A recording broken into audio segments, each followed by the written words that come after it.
Okay, so we can have the Aarti. Tejas wants to sing.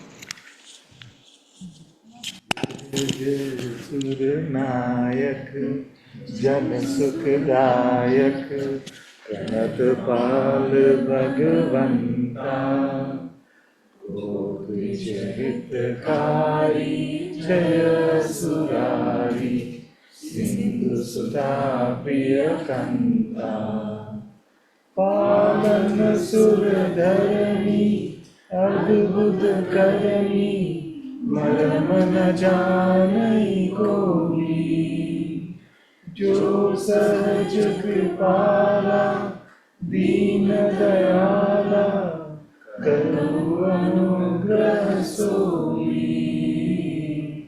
करो अनुग्रह सोई जय जय अविनाशी सब घटवासी व्यापक परमानंदा अभिगत गोतीतम चरित पुनीतम माया रहित मुकुंदा जेहि लागी विरागी अति अनुरागी विगत मोह मुनि वृंदा मिसी बासर ध्यावही गुण गण गावही जयति सच्चिदानंदा जयति सच्चिदानंदा जय सृष्टि उपाई त्रिविध बनाई संग सहाय न दूजा सो करुणारी चिंता हमारी जनिय भक्ति न पूजा जो भव भय भंजन मुनि मन रंजन गंजन विपति बरूका मन गम चारि सयानी शरण सकल सुरजूता शरण सकल सुरजूता स्वागत श्रुति शेषा विषय अशेषा जाको कोई न जाना प्यारे वेद पुकारे प्रभु सुश्री भगवाना भव वैभवी मंदर सब विधि सुंदर गुण मंदिर सुख पूजा मुनि सिद्ध सकल सुर परम भयातुर नमत नाथ पद कंजा नमत नाथ पद कंजा जय जय अविनाशी सब घटवासी व्यापक परमानंदा अभिगत गोतीतम चरित पुनीतम माया रहित मुकुंदा जय लागी विरागी अति अनुरागी विगत मोह मुनि वृंदा निसी बासर ध्यावही गुण गण गावही जयति सच्चिदानंदा जयति Sachchidananda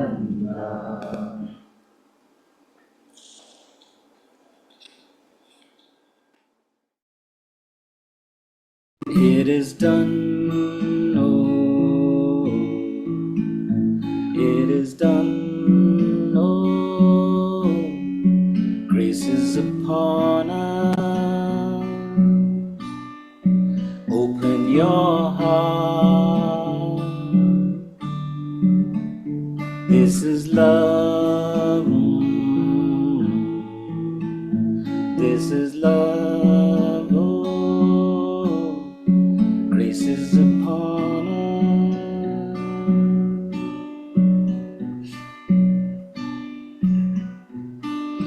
Lord is here. This is love. The Lord is here. This is love. The Lord is here. This is love. This is love. This is love. This is love. Oh, grace is upon us.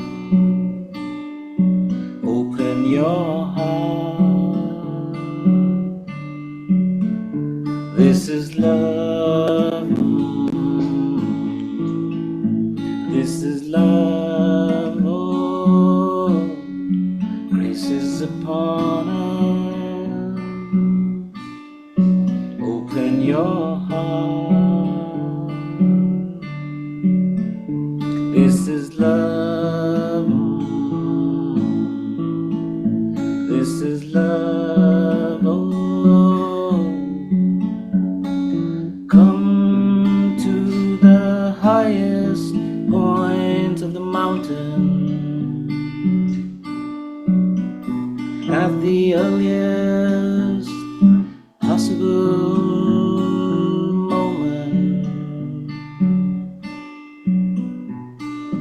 Come to the highest point of the mountain at the earliest possible moment. Grace is upon us. Open your heart. This is love. This is love. Oh, the Lord is here. The Lord is here. This is love. This is love. This is love. Oh, grace is upon us.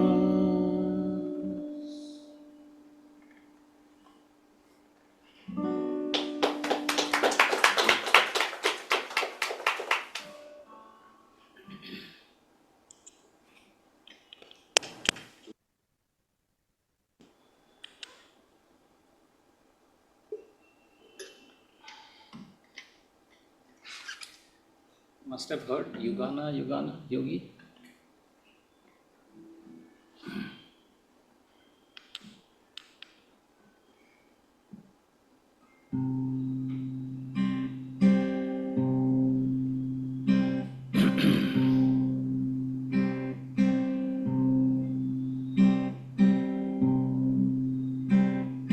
Yugana, Yugana Ham Yogi,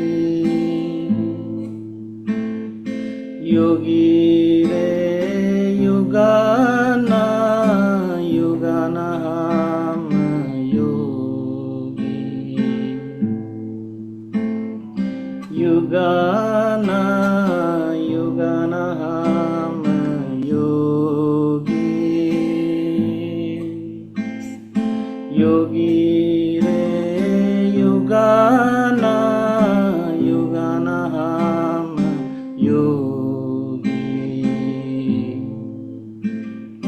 Ave na jave, ave na jave, mite na kabahu, kabahu. Sabd anahat yogi re, sabd anahat yogi re, abdu tabdu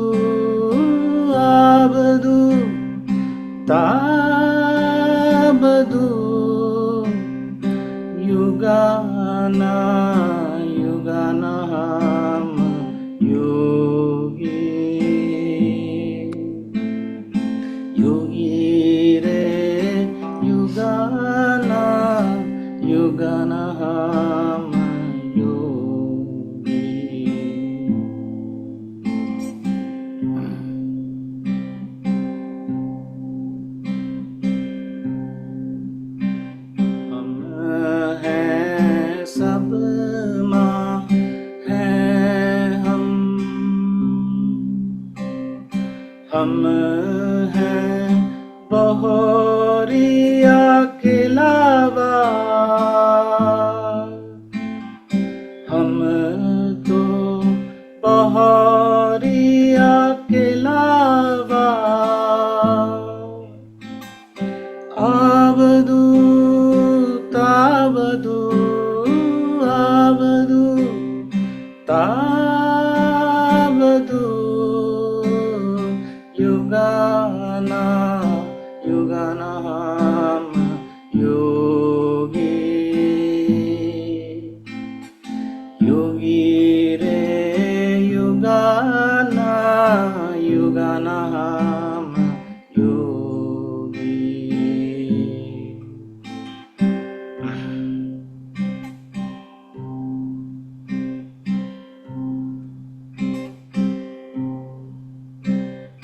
हम ही सिद्धा,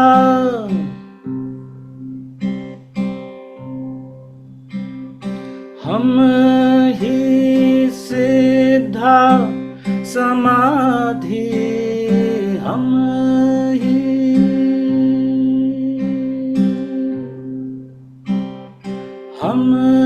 ही सिद्धा समाधि, हम ही हम मौनी हम भूले, ओ हम मौनी हम भूले, रूप रूप रूप अरूप अरूप दिखा के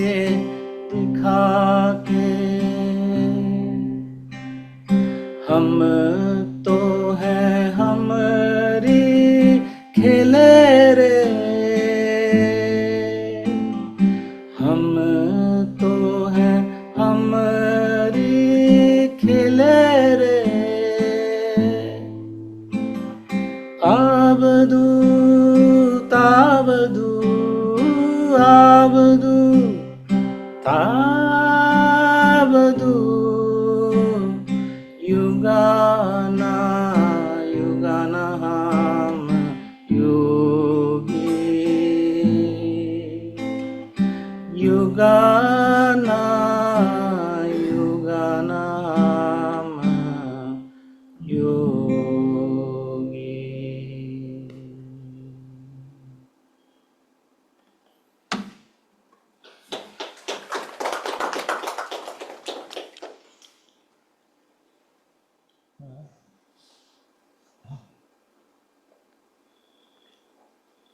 It's a bit confusing. Should I talk to all of you about God, or should I talk to God about all of you? What would be better?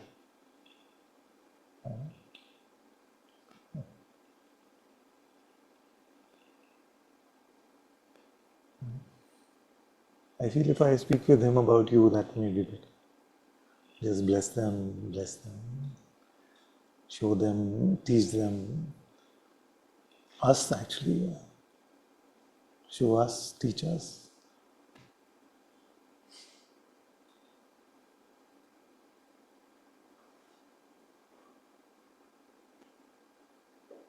Because without his holy presence within ourselves, it's impossible to really get a sense of what is being shared. So may this conversation be just a medium for all of us collectively to speak with him about all of us, loving him, remaining in his light, and pleading for his grace.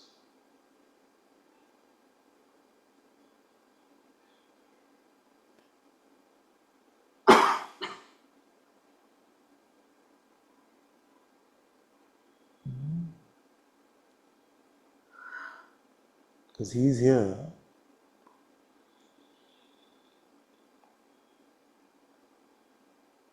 I was sharing with someone today, I don't remember. It was coming like this, that we are sitting with our father in our house, in his house, and the TV is on. The TV is on. So we are so involved with the TV that we forgot about that we are sitting with our father. That's possibly the simplest way I can express the notion of Maya. The TV is on, the show seems very compelling. Every moment something is happening. You see? Because the director is a master director. Every moment something is playing. So spirituality is to not be distracted by the TV and to remain with our Father.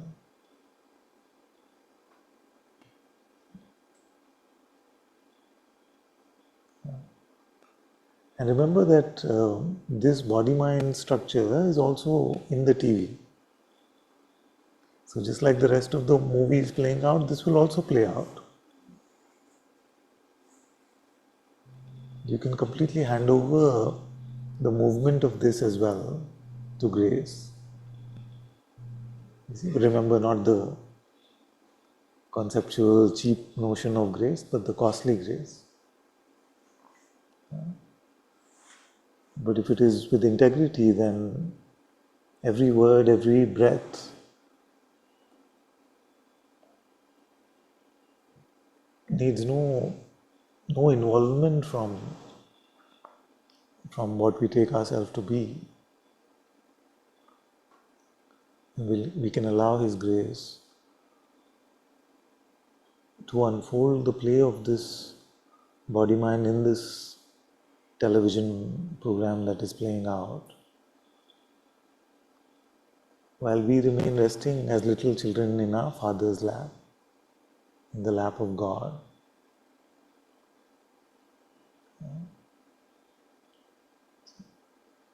So, the instant we take ourselves to be the false one, to be the character in the TV show, that is avidya.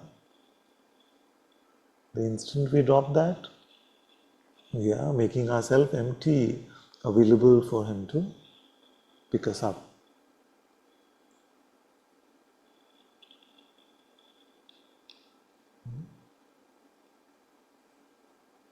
And this faith that He is here then becomes your constant anchor, your constant companion.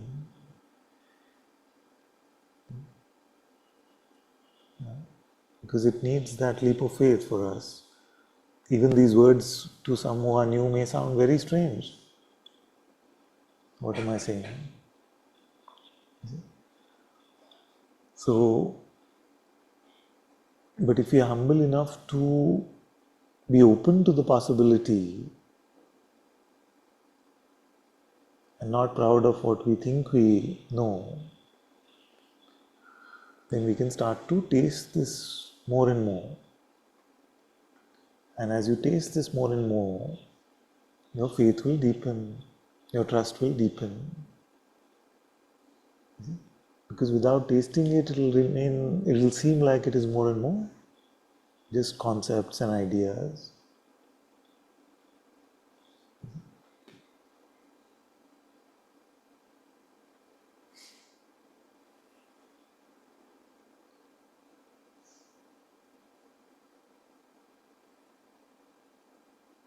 So empty of identification with the false one.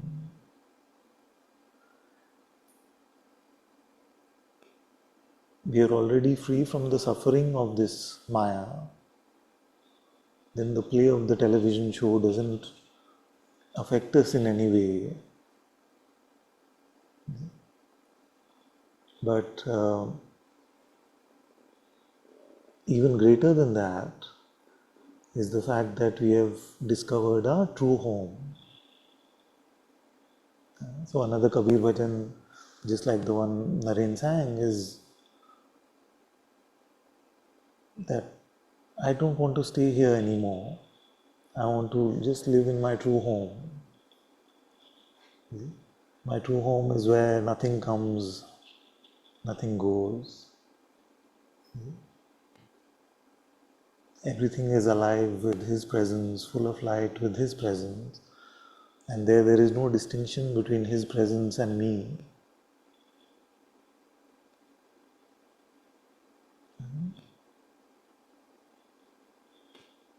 Only when the false is dropped, in that moment can we say that all there is my light. Because then we are truly one in union with our Father.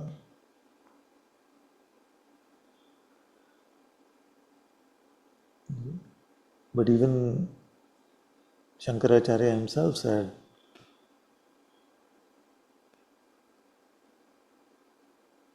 that I can only say that I am yours. I can only say I belong to you. I can never really say that you belong to me. Just like a wave cannot say that the ocean belongs to it, but the wave fully belongs to the ocean.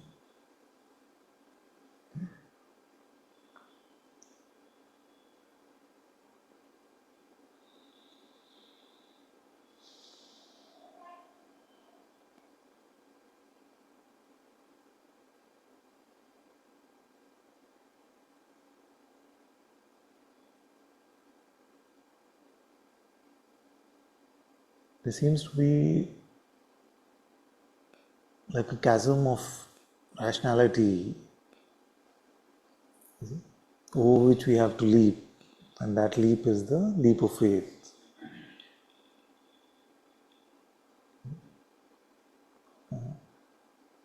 And the leap of faith is only possible in our humility, because in the TV program everything is visible, a lot of things we can think about, there's a lot of conceptual knowledge to be had, there's a lot of perceptual knowledge to be had. But to trust that which is unperceivable, to trust that which is intuitive and not conceptual, that seems like a risk. That seems like a risk because you are literally risking your life. You can't do this part-time, isn't it? Is it? Why can't we do this part-time?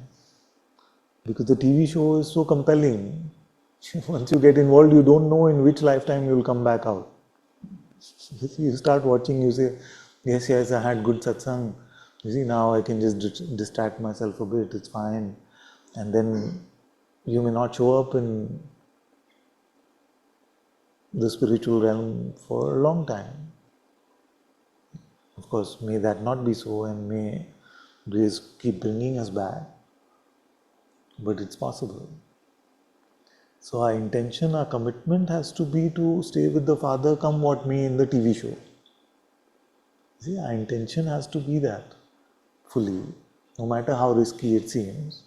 And then we will still, of course, because it is so compelling, the show, we will still get involved. But if we only commit halfway, then we are reducing the odds of really truly returning to our Father's light, to God's light.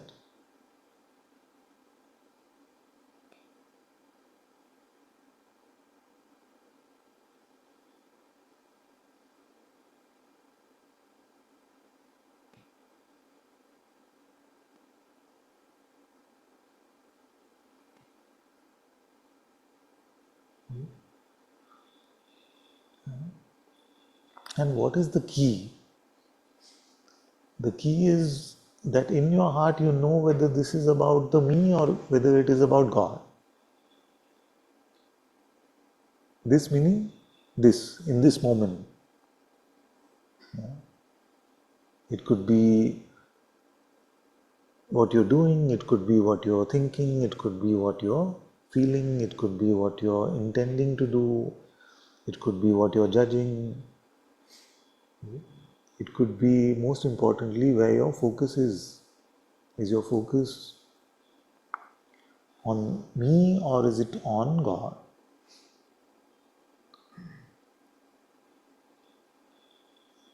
And all of us have that insight in our heart.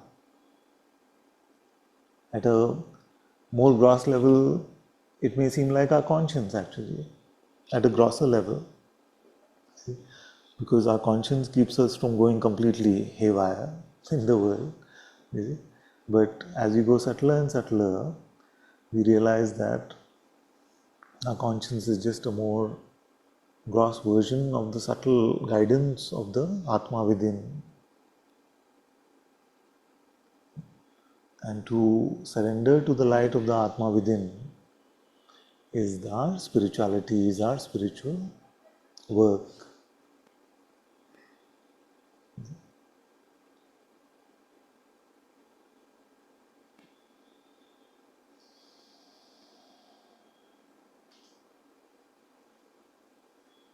So that's one thing. The second thing, very important, is that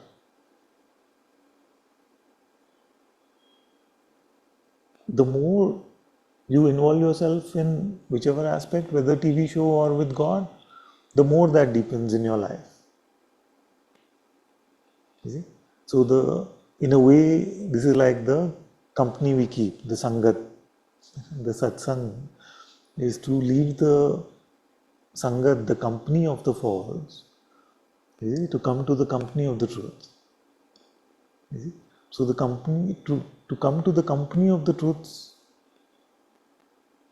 it is important to leave the company of the false, because it's pretty binary. It's pretty binary that you cannot hold the false with one hand and the truth with the other hand. To come to the company of the truth,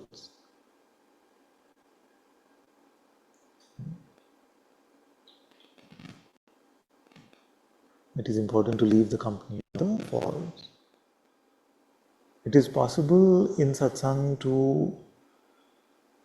for me to forget, you see, and to make it about you and what you are understanding from me. You see? And that instant I forget as the teacher, then I am no longer sharing satsang. As long as it becomes about me and how me is affecting you, then it's no longer just satsang. It's no longer satsang. So as a teacher of God, our job, and I'm speaking to all of you as teachers of God, because all of us share in one way or the other. As a teacher of God, you must emphasize the God part, you see, much, much, much, much, much more than the teacher part. So 99.99999% God. The teacher is just the frame of the photograph or the picture. So,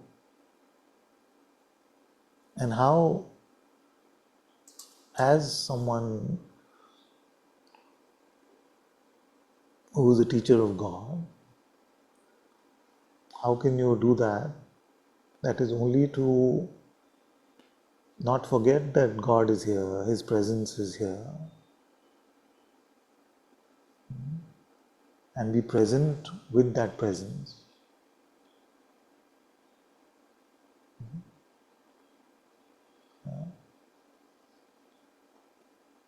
What do I mean that all of us are teachers of God? Because I get reports that I took the Ramcharitmanas home and my mother is reading it. Which is beautiful. So beautiful. See, because in one way or the other, how, in what we immerse ourselves that tends to spread in our life. That tends to exude itself in our life. So,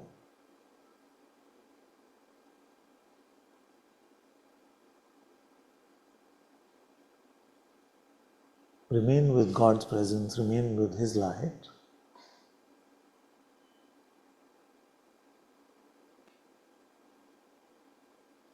and allow the movie to play by itself.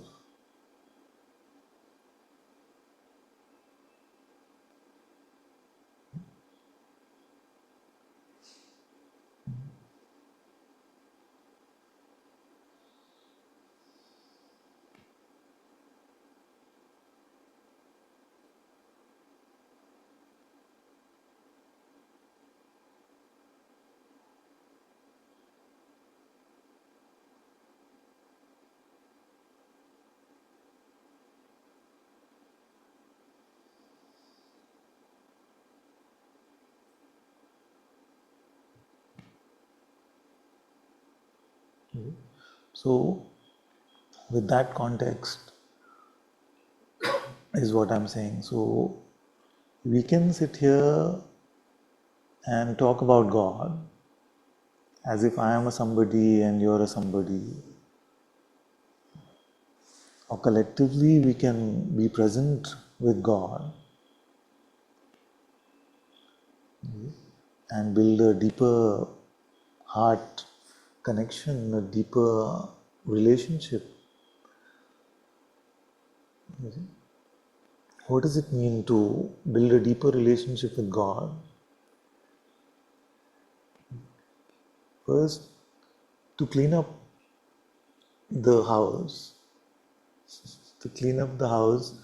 you see, so that we can even get to his room.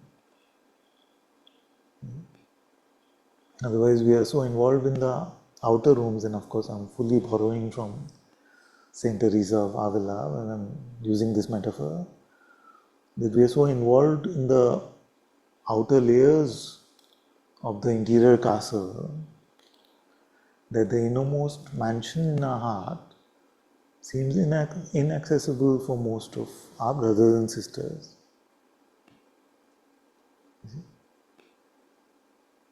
So, how to clean up? Follow whatever. To start with, your external teacher tells you, and then as you deepen, to follow what your inner Sadguru is guiding you to.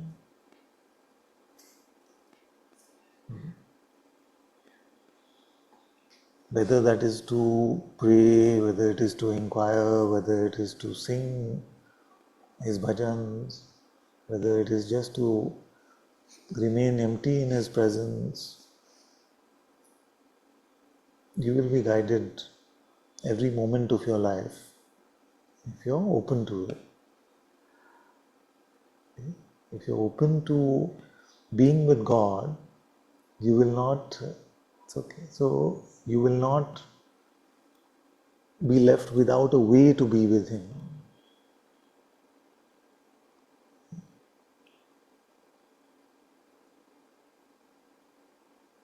But if you make it about me, then God will let you play.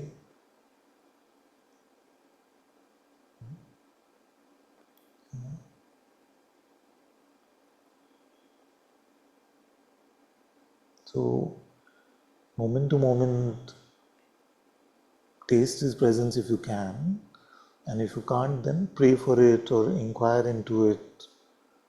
Come to His light, and then the light itself will show you how to deepen in the light. And when it shows us, most of us, I don't know why this metaphor is coming, but most of us, at least in India, it's like this, that we love going to our Nani's house. Yeah? Nani's house was the one that, there were the more spoiler ones, usually.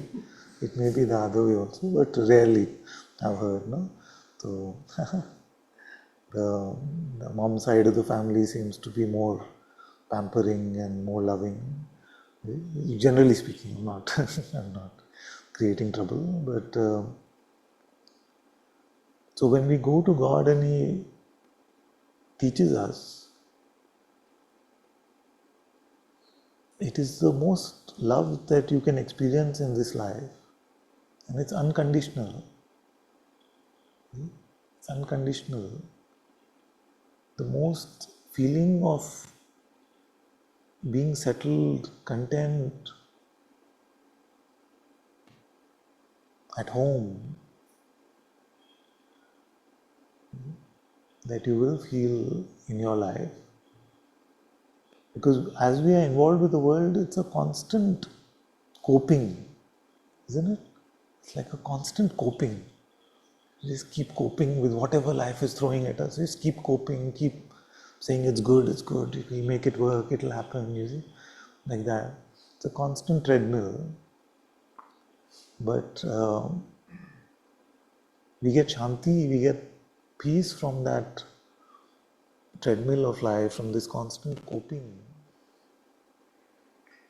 So, are you all starting to see the contrasting states of our life? Or is it sounding still conceptual and like a nice idea? But are you starting to, when I'm saying, is it sounding like your story? It should sound like what happens with us, no? All of us. So, when we are with His presence, how life seems, how we seem to be, when we seem to be so caught up in this play, how life seems, are you starting to see that taste difference? Because as you start to, what is this taste? It's intuitive. No? You see, it's not just the feeling. The feelings are there, of course. You feel rested and you feel loved. But more than feeling, something intuitively shows you that you've come home. You see, you just feel something that is inexplainable, inexplicable. So, because once you start to taste it like that, then you can use that to sense for yourself. See? Because sometimes the mind comes up with many great sounding spiritual ideas, but they are very tricky tricks. You see? So these tricky tricks can sound spiritual, but they can take us away from His light. So to have that sense that tells you that in our head it seemed like a great idea, but actually your heart seems distant from God as you embark on a particular adventure. So in that way we can run our life in this. Yes, go ahead now, speak up. No, for them. This way, no? Now, Father, when you said that there's an intuitive sense that you're home, I'm just checking about that. There's a, like you said, there's a feeling of restedness, and you'd even if there is there's certain things that are happening, but you're not drawn to them, or you're not getting distracted. But that's not what you mean, no? There's a more Yes, intuitive. it's a more. Yes, because that's why I said that words are difficult to put in place. That your attention may be even on things that are happening, so much is happening around you. You see? But when I'm using the word focus, I'm not using it directly as attention. You see? That our focus remains on God, even though, like we are having this conversation, my attempt is to stay with Him, because that is what will make it a satsang. You see, if it just becomes about what Ananta told Jyotika, then it may seem like in the world like it's being satsang is being shared, but it's no longer satsang. So it has to be. How do I talk about this focus? How do I express this focus thing? It's like He is at the center, you see, of our intention, of our feeling, of our remaining with Him. It's about Him. You see? It's about Him. And if it's about Him and the intention is for us to collectively be with Him, whatever the outside play may be in our lives, then we are Sangha that is truly working on the spiritual project. Okay? So, yes, so even our body may be very tired. You see, our body may have some pain sensation. You see? But and yet we still feel at home. We still feel rested in His presence. You see? So it's very difficult to put in words. You have to, just keep tasting it more and more.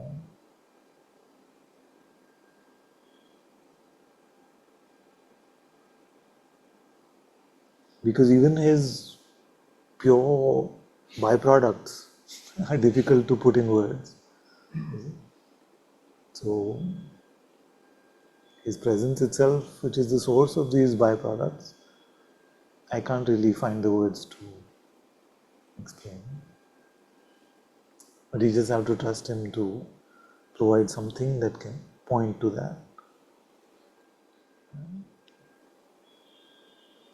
Very radical change.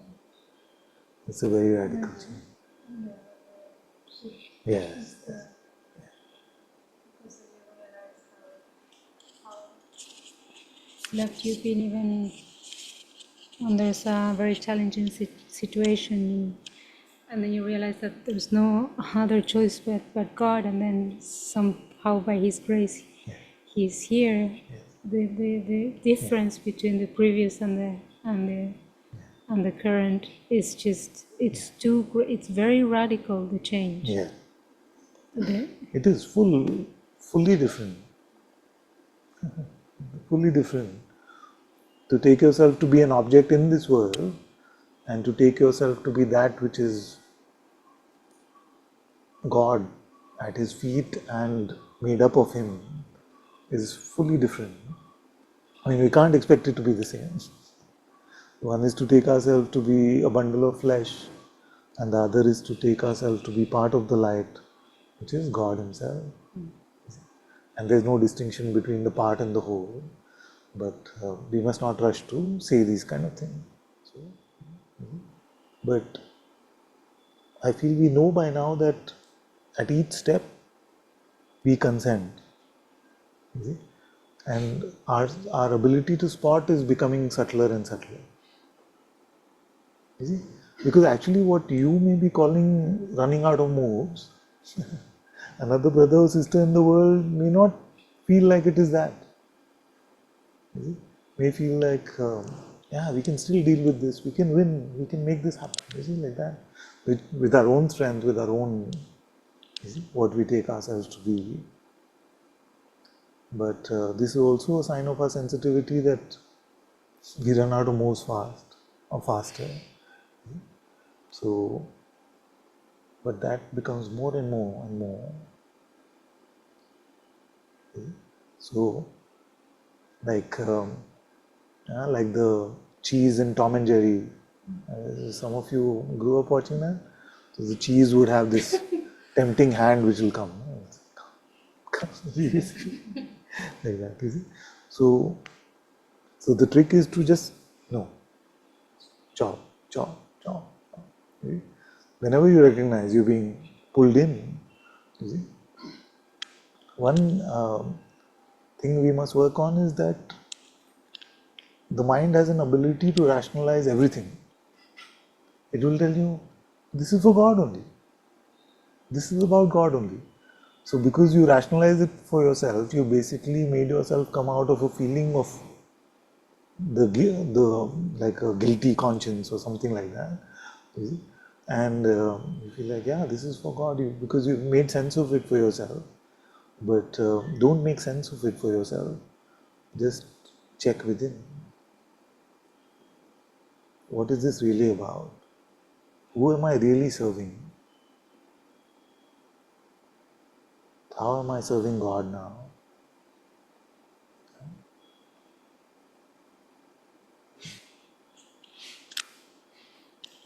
So it is said that Krishna came to a very poor man's house one time, because this poor man was a bhakta, great lover of Krishna. And when he came there, Krishna knew that this man has no food. But he said that I'm very hungry. He said that most of us grew up watching this on Doordarshan.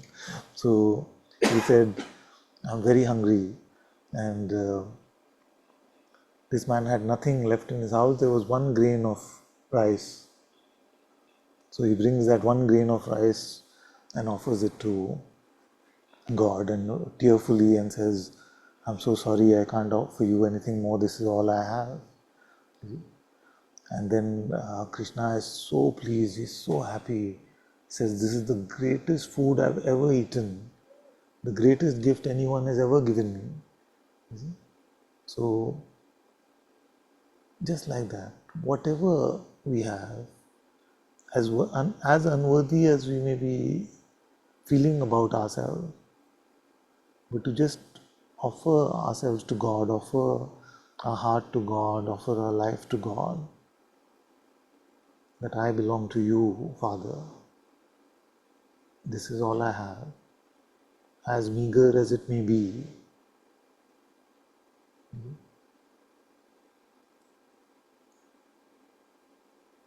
With this kind of shield surrounding us, then we can't be so easily pulled in.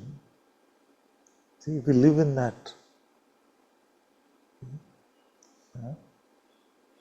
when we were in school or college, we had these crushes, infatuations, these things would happen. So what would happen then?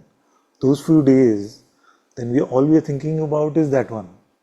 See, we are not thinking what we had in our lunchbox, nothing. We are just like, can I offer this to her? Can I give this? We are just in that mode. So be infatuated, but much more than infatuated with God.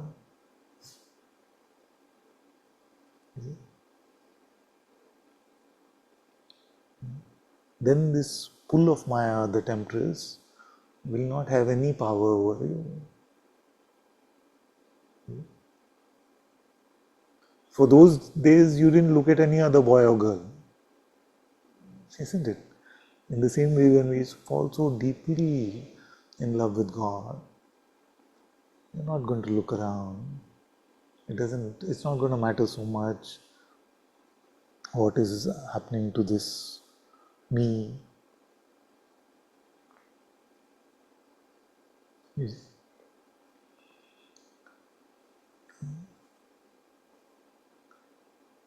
And it is never, for those who are even little sensitive, never that we go fully down the wrong route of selfishness without so many nudges from within stopping us in.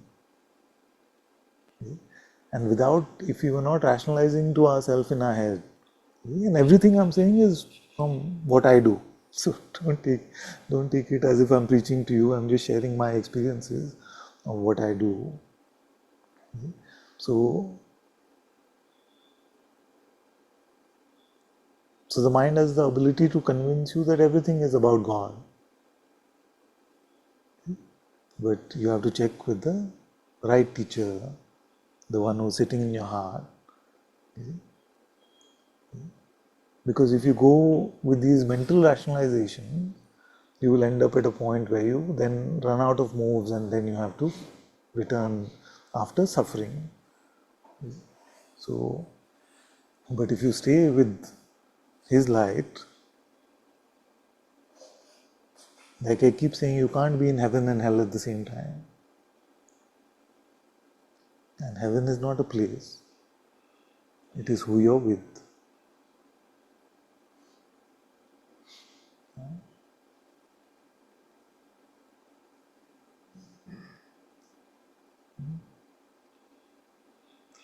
सुख में सिमरन जब जो करे तो दुख काहे को होए. That those who remember God, when they are happy, then why does suffering have to come? Why does sorrow have to come? It cannot come.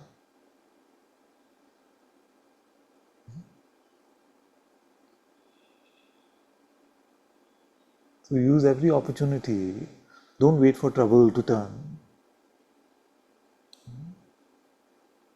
When things are good also you can turn and be grateful.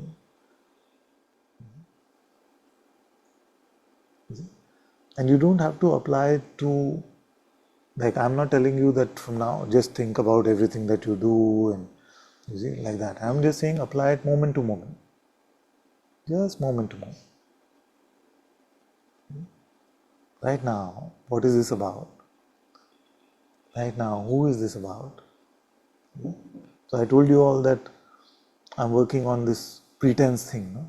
Like this yucky sort of pretense comes as I'm sharing, like as if I am a teacher and there is something here that deserves to be heard or something like that. And in that moment, I forget about God.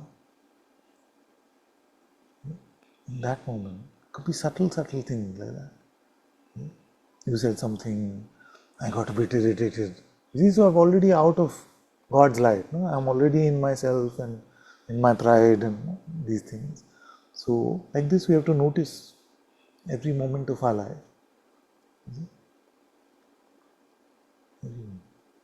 He's here. Am I with him or the TV show? With him or TV?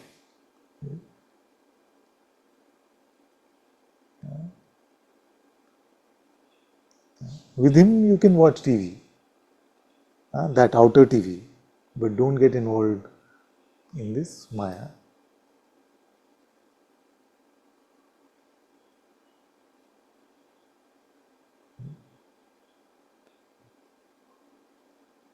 So the point I'm making is that don't let the mind lead you to that corner. You chop it off before the corner. How to chop it off? When you notice the slightest selfishness, the slightest pride, slightest wanting to be seen, wanting to be somebody.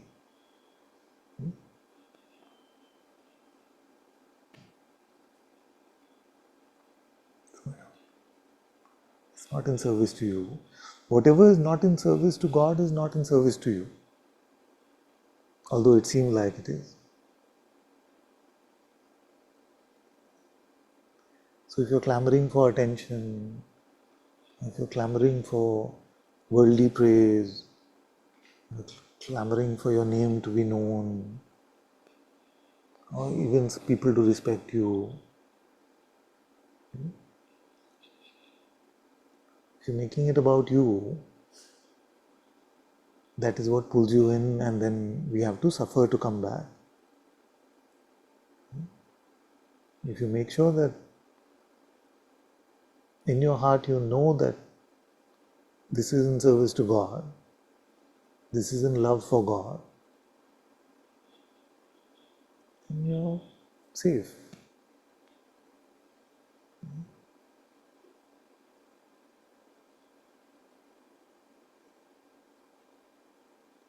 Able to spot all these?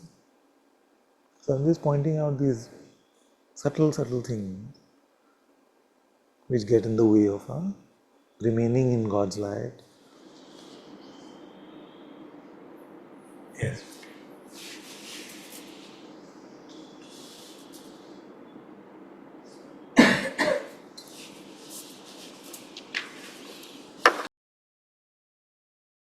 Said about the TV and that it's so compelling, but I feel sometimes that it's not even compelling. It is in fact a deep sense of fatigue now in me, and in the word what you use, like it's more about like it leads to just the need to constantly be coping. Coping. Yeah. And even what was just said here about coping with anxiety or coping with our emotions that get the better of us. And yet, so it's not like it's even so fantastic. Yes, It's causing suffering. yeah, And in spite of that, we are finding it hard to stay with that which we know. Yeah, you're right. There's actually no fun. This Maya, it promises a lot of fun. There's actually no fun. It's just like we're in this constant endeavor to make a palatable hell. Is to make a or a copable hell. I feel like we just most of us just trying to cope with things, and coming up with tactics, worldly tactics to deal with this world. You see? But none of them seem to stick. None of them seem to really have any potency to keep us. They may offer some momentary relief. You see? Father, then in this, it seems like talking about coping, like in the world today, there's a lot of talk about how it's getting more and more hard to cope Cool. because there situations with climate change onwards. All sides we are being challenged to cope. I don't know sometimes if it's just the news or it's in the air, if it's a reality, even I don't know sometimes, because sometimes you Yes. read books written in 1850 and they were also lamenting Yeah. how the world is going to end and that there is no hope in sight. So I don't know the truth, I don't even want to delve into Yeah. it, but it seems like maybe when it is getting so hard to cope, that it is a wake up call to speed up the connection. I don't know, Father, what do you think about this world, and is it much harder to cope now? Mental coping is much more difficult. I don't know if we can really, you're right. I don't know if we can authoritatively say that, but it seems that way. That it seems like earlier, few hundred years ago, it was more about coping, like physically surviving, having enough food to eat, or having medicine against disease, and those kind of things. But now, the mental coping seems more difficult. But I can't really say. Can't really say. I feel the mind was up to its tricks for for a long time, even then.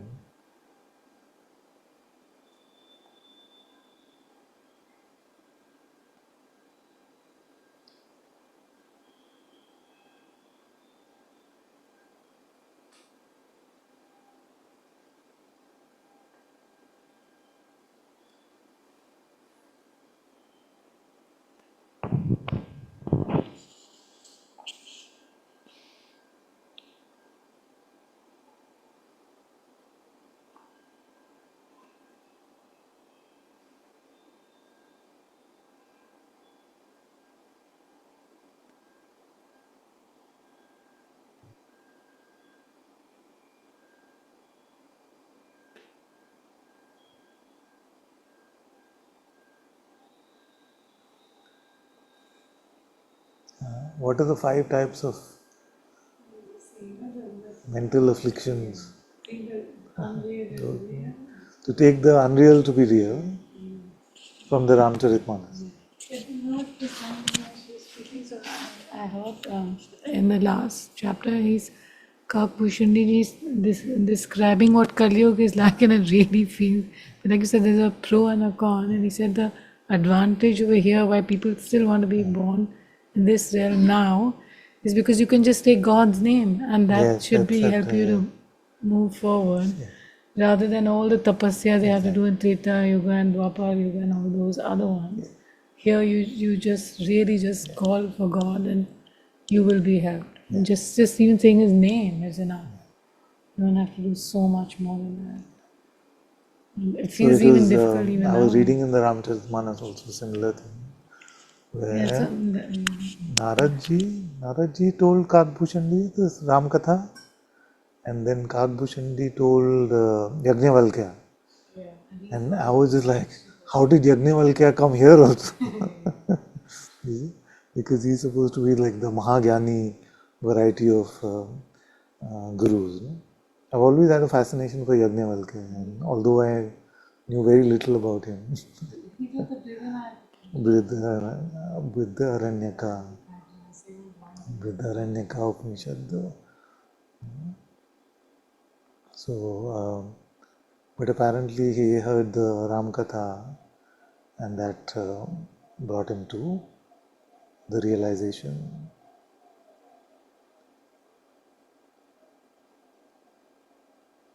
So it's so beautiful to how can hearing a narrative of God, the story of God, the katha, no, katha is literally the gatha, the story. How can that bring us to truth and freedom?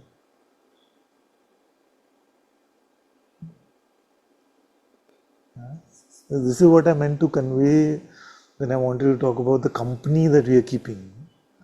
Yeah. So even to immerse ourselves in the company of God's story, in the company of, and it doesn't matter, it could be Ram Katha, Krishna Leela, the Bible, as long as we are keeping the right company, then that starts to affect us. Starts to affect us. So, and right now the section I'm reading, Tulsidas ji has gone at least 20, 30 verses talking about how the name of the Lord is the highest. He said the name Ram can bring us insight about the Nirguna and the Saguna. You see? Therefore, the name of God must be higher than Nirguna and Saguna. You see? He said that if you chant the name of God, then even Ram has to come. So the name of Ram has to be higher even than Ram himself. You see? So in his devotion, it's so sweet that he has so much joy, so much love in chanting the name of God, and he's speaking from experience. He's speaking from experience, and that is why when he say that in this Kali Yuga, you see, it's so difficult to do anything, but God has given us an easy way, which is to chant His name.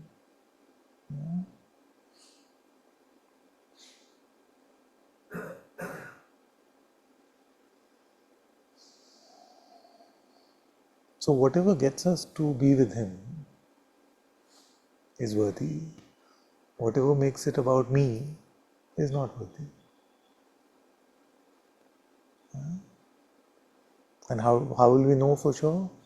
We know in our heart. You see, even if it feels like, oh, but I'm not able to hear my heart, I don't know if I feel the presence, then also we have something called the conscience, which will prevent us from making the big mistakes at least. But the moment to moment, it's a bit of a bigger tool, strong, like more gross tool to use moment to moment. For that, you need the presence of your heart to guide you.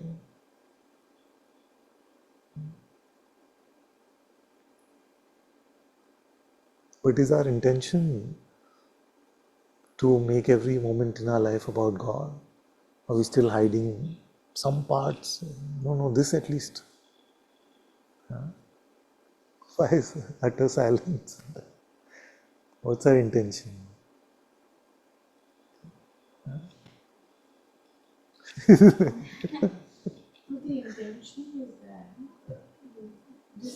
The road to hell is paved with good intention. No. Intention is true, but sometimes, like when you're really like so intensely in it, the mind of God, now enough. Like it's like, can we just do anything else but John? Can I do any, go eat something? I mean, just anything but this anymore. And then you have to really say, okay, it's only a thought. I It don't does have to happen. believe it. It does happen. After sharing satsang 4-5 hours, sometimes when it gets really late, when I go back home, I'm just like, now I'm just gonna crash. Nothing. See? And thankfully, something brings me back to my senses. Wow. So it does happen. Especially when the body is tired, no? Mind uses those opportunities to try and say, enough.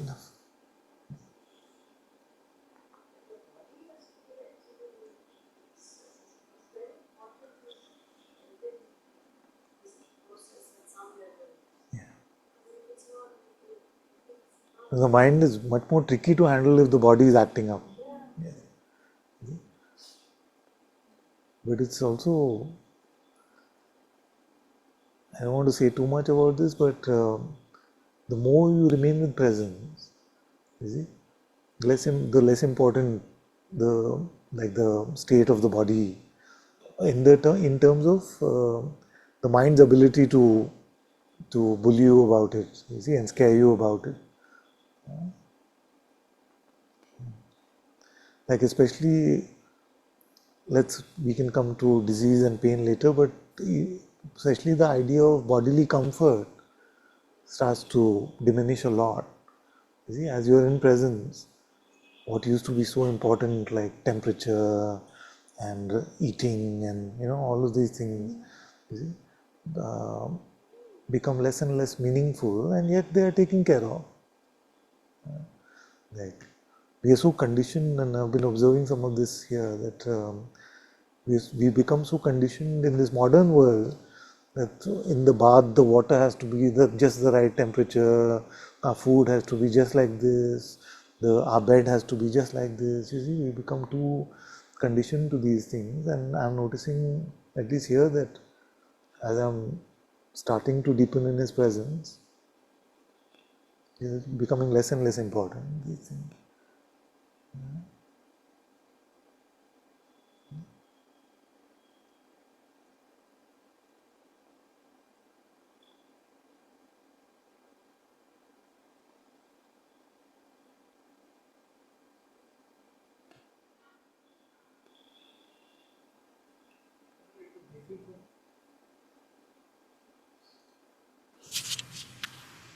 And the basis of this denial is the procrastination only, right? The The like basis in of the denial of of God. involving in Maya and forgetting God. Like in exams, also we don't study till when the date comes, and work also until the date is very near. Don't feel like it is very much embedded in human experience to delay it as much as you Yes, can. you're right. It's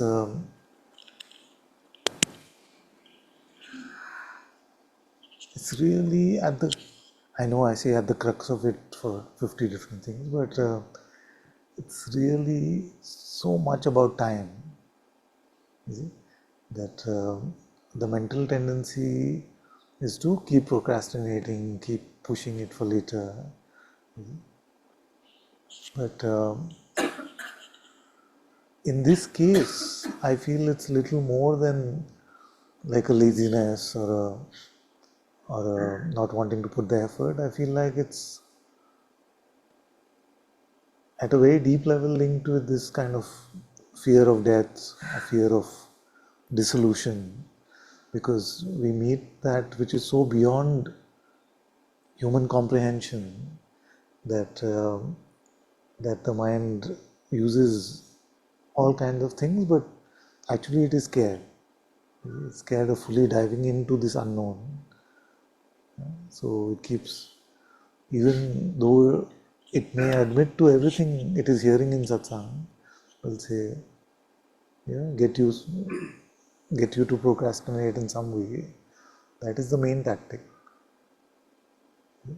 The main tactic of the mind, especially for all of us, is not that you must forget about God.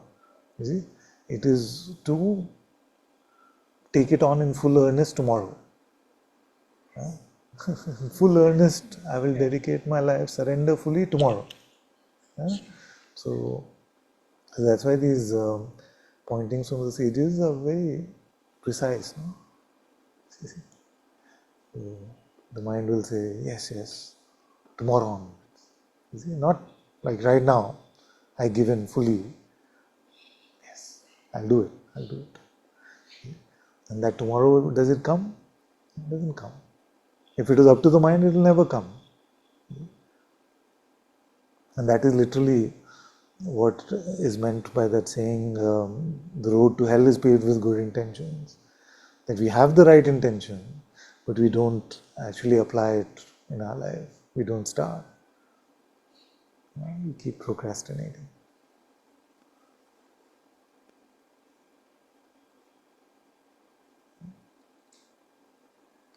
But if you find a way to be in the right sangat, and not just people again, I'm saying, then that also has a force field, pulls you in. Just like Maya has a force field, it pulls you in. You see? So within Maya, God has given us enough escape routes.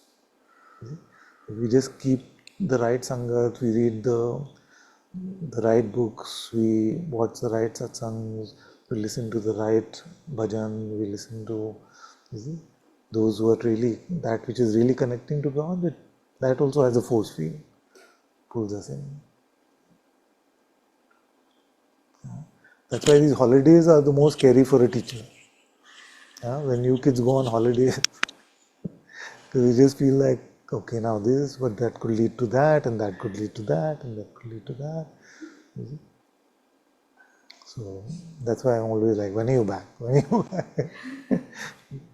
Because you don't know. It's just what we immerse ourselves in then has an attractive power. And I've had children who said, I'm just fully surrendered to you, I'm fully in satsang, I'm just going for a week, and they've never come back. So that week has not got over for 10 years. So you see, so that these things happen because it is that force field, you see, that works. When you're here, hopefully you feel that you don't want to leave, and when you're in the world, then you don't want to come to God. It doesn't have to be the satsang; it's not about that. But so even if you notice yourself procrastinating, pushing it for tomorrow, you see, just put on a bhajan or read a verse. You see, then that gets you back in the mode.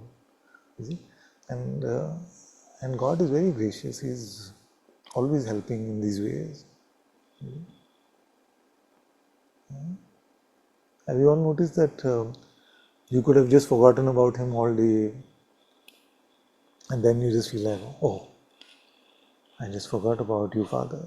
And I'm speaking, of course, from my experience, and His presence, His light is there. We just have to trust that. And sometimes it's not so immediate, especially after waking up. That's why I keep telling you that waking up, when you wake up, it's very important. Sometimes I do wake up with this like sense of disconnection, you see? And the world is seeming very real for those few minutes, few seconds, minutes, but that itself becomes unbearable. So you try, we pray, we plead with God, we inquire, whatever. We have all the tools. I don't feel anyone in the world now is empty of tools. The tools are more than enough. You see, and maybe that is also counterproductive, that there are too many tools. So the mind uses that as a confusion. But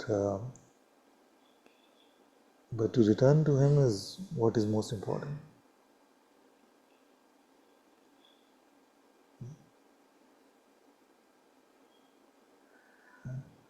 And one trap that can get many of us, especially in Advaita Vedanta satsangs, is that we misunderstand conceptual knowledge, we confuse that with heart insight. So we feel like, but why all this trouble? I know the truth, I am awareness. But To know that you are awareness, you have to be in God's presence. You cannot recognize yourself. The self-knowledge cannot happen without the Sadguru within. That is why he is the bringer of light, the light which shines the light on the unperceivable. So you must never fall into that trap. In being with God, insight is natural. But to try and be insightful without God's presence is just the mind tricking you.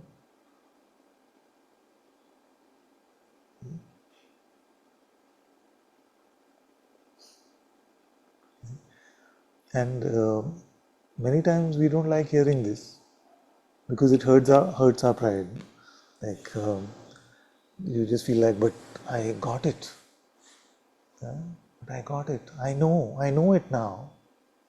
You see? Why are you talking to me about this risky faith and putting ourselves on the line over and over again and feeling and then walking again, getting up again? You see? So we want the conceptual finality which the recognition of the self gives us, you see, or we want it to give us, but there is no such conceptual finality. You see, it is moment to moment. To be in God's presence is when you can say, I am that. You see? Because if you say, I am that from your head, you are not speaking the truth. Isn't it? So we must not get caught up in these traps. And the question, who is this about, will clarify even all this. Many times when we feel like I've studied a lot, I must pass this exam, you see, and the exam's solution seems to be that I am awareness or I am that, you see, then you feel like, but I need to become the claimant of that certificate. But that claimant itself is the me, making it about the wrong one. So there are many tricks and traps in this play.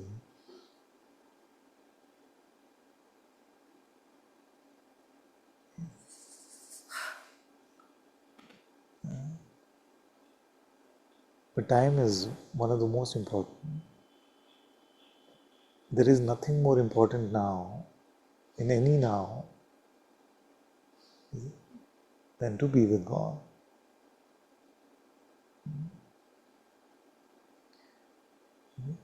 Sometimes it will seem like the world has you completely. There are things, everything seems to be on fire. You have to do this, you have to do that, this is happening, this is happening.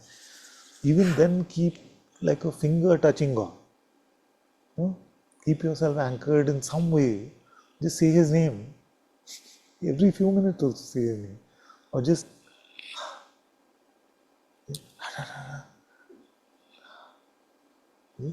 then that will keep you safe. It's about, God knows our circumstances fully. It's not that God doesn't know our circumstances fully. He knows fully.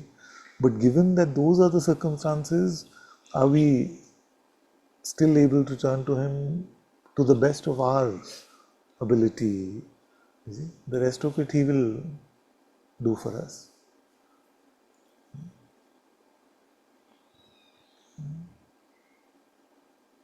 Even like my son, I speak to him sometimes and I'm like, why haven't you called me? You see?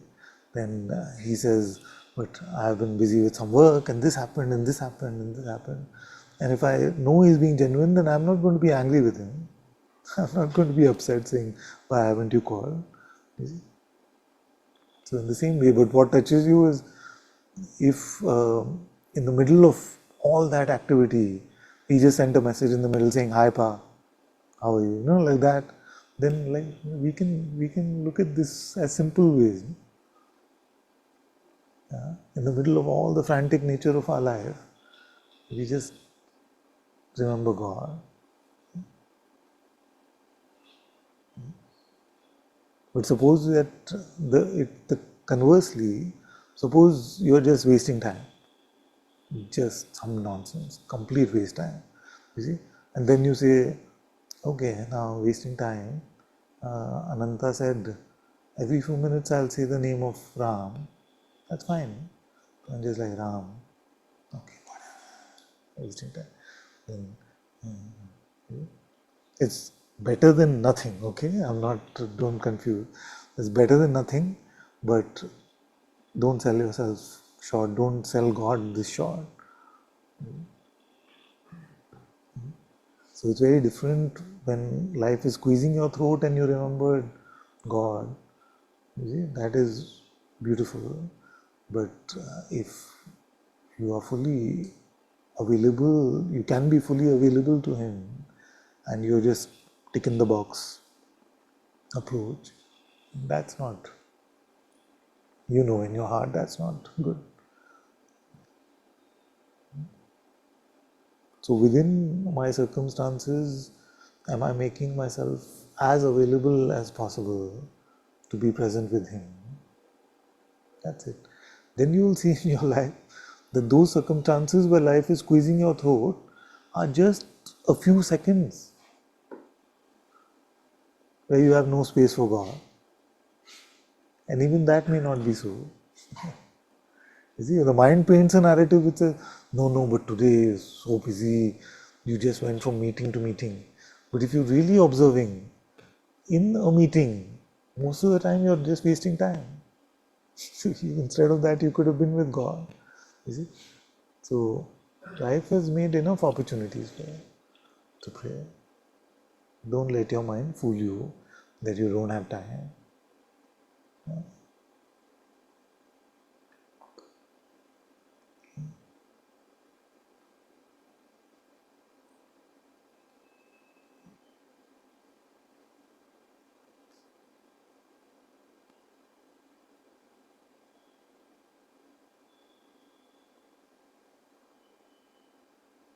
And you'll see that your life will change. Your life, the more you create space for something, the more space comes for that.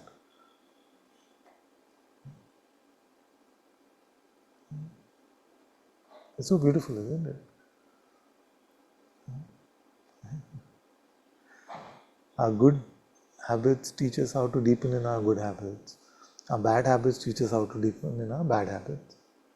So when we pray, we somehow get inspired, we find out how to go deeper, how to stay in our heart, how to, what to pray, all that. But when we get involved in things which are about the me, which are selfish, which are worldly, which are just momentary pleasure, you see, then that says, okay, now this, now this, now this. You see? The stomach of that one is never filled. So that is why today I feel like just emphasizing this, that whatever you make space for, whatever you grow in your life, that grows more and more. So even if it feels feeling very difficult, you seem to have a very busy life, start with 30 seconds. Start with 30 seconds. That 30 seconds will give you 2 minutes. That 2 minutes will give you 1 hour. And then your life can change. But if you keep, like Tejas was saying, if you keep saying, today is too crazy, I'll start tomorrow. Tomorrow, then tomorrow, then tomorrow. And in 5-6 days, you won't even feel like, unless life has slapped you, then you're going to come back. Yes. Ishan.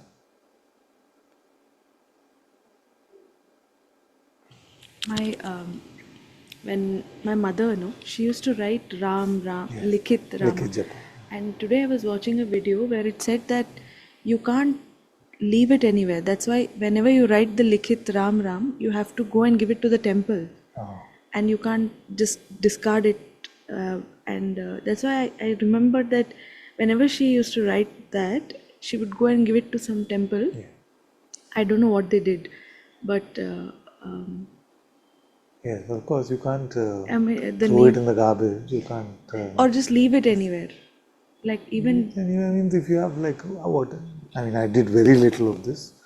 I'm being honest that in my spiritual, adventures, I did try to do everything, but I was not consistent in anything. So I've done this. Like I got a huge book, and I can show you this huge book with so many pages, so large. Yeah? So then I started writing, and I finished like half a page, and then discarded the whole project. But as long as you're not like, you can keep it in the altar at home or something. Yeah, today I watched a video of Ram Sukdas ji, and he was telling that Yeah, you can't just keep it lying around somewhere. because when I went for the retreat, I wrote Father, then I don't know where I left the book. It's okay. So It's okay.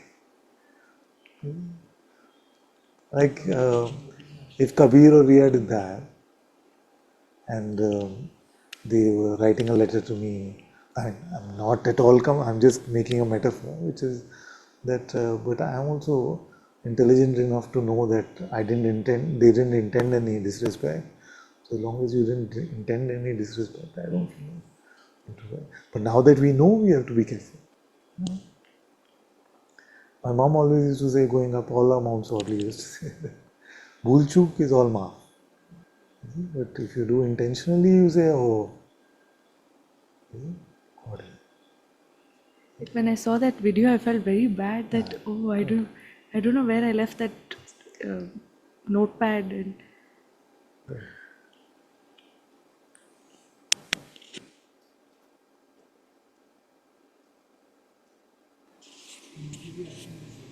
Huh?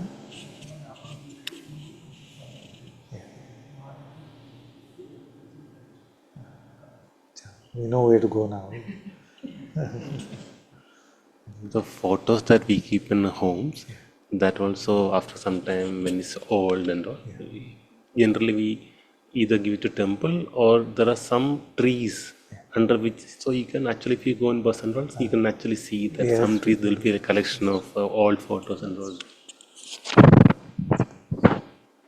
it's true. You can't just give it to the recycling guys.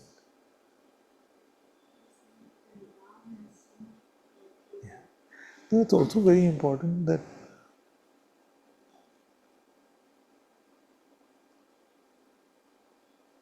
my experiment with this or my contemplation into this always felt that, like we once spoke about why it is so important not to take God's name in vain. Is it? Like to you say it casually and now and then we sometimes we cringe when we're watching some television or something, that how are these people talking, so what happens there, because the more reverence we give to it within ourselves, you see, the more potent it becomes as a link to him in my heart. You see? So if I really, there's this power within us of giving reverence, of having faith, of giving reverence. So the more we elevate it for ourselves, you see, the more it connects with that which is highest within us. You see? So the name of God, the name of Ram, Jesus, Krishna, Allah, the Vaheguru, the more respect we will give to it, because it is the name of God. You see, like how much respect would be enough? You see? So somebody said, uh, for like a high school principal, and you were in high school, you see, and you're just taking their name and you're not saying sir this or Mr. this or Professor this, then that's taken as disrespect. And you yourself may feel like if the teacher you really love, then you will just call them sir or you will just call them Mr. or whatever, you will not take their name like that. Now here's God. So with his name, one, we are privileged to be able to invoke him using whatever. You see, that is such a huge honor and privilege that I can call out to God, and we can call out to him in so many ways. But if you're using it as a invocation of him, then how much respect would be the right amount of respect? Everything that we can fathom, isn't it? Every bit of respect that we can fathom. So if we give it that reverence, if we give it that respect, then it becomes truly a connection with that which is the highest within ourselves. But if we ourselves treat it shabbily, then he is not going to get affected by it. it is creating an obstacle in our own sadhana, isn't it? So that's why it's important. Like there's this very sweet teacher, I'm forgetting the name, something Mackey, the Bible Project, the one who does that. So every time he says Jesus, even when he's talking, he doesn't say just Jesus. If you notice, he says Jesus. Like, like he invokes Jesus every time he uses the name, which I found so touching, so beautiful, that we can say Ram, we can say Jesus. Now, are we just going to say it casually? Like I can't even bring myself to imitate it. No, that so we must offer all our loving reverence, all our love and humility and servitude in that invocation of the holy name. When I was younger and more rebellious and all of that, then I used to think these things are all nonsense, all stupid. Why would God be bothered? So it's not about God, it's about our own spirituality, our own deepening. So if you've written His name 1,000 times and then we just throw it away or we just treat it with disrespect, then that is losing our own reverence, our own love for Him. So again, to use a worldly metaphor, uh, if you're in the initial few weeks of a relationship, your beloved sends you a letter, you just read it and throw it away? No, you'll keep it safely. That those old, like in the olden days, now this may sound too old for all of you, but in the olden days, people would like send flowers to each other. So then people would keep those flowers in a book, in the books. No, you never lose those flowers. So if you can do this for worldly relationships, we're talking about our relationship with God. How much respect, how much reverence should we have? So it's not fear-based, but love-based. Because we're not keeping the flower of the beloved because of a fear, but we are keeping it out of love.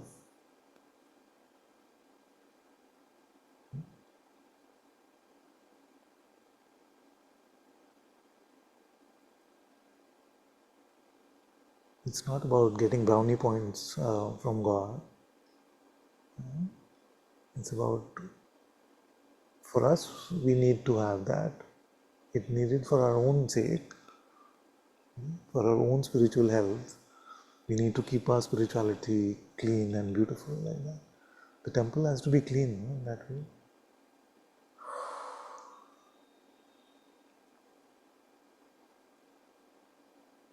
If the same name that you invoke to meet that highest, if that itself we don't respect, then it's going to be disservice to ourselves only.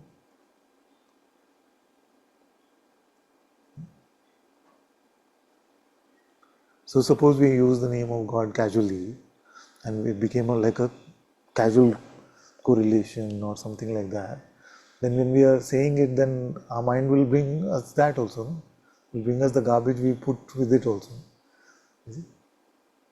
So, because you think the label mango, the visual of mango comes. So if you attach the holy name with things which are not so holy, then that will come to your antakarna.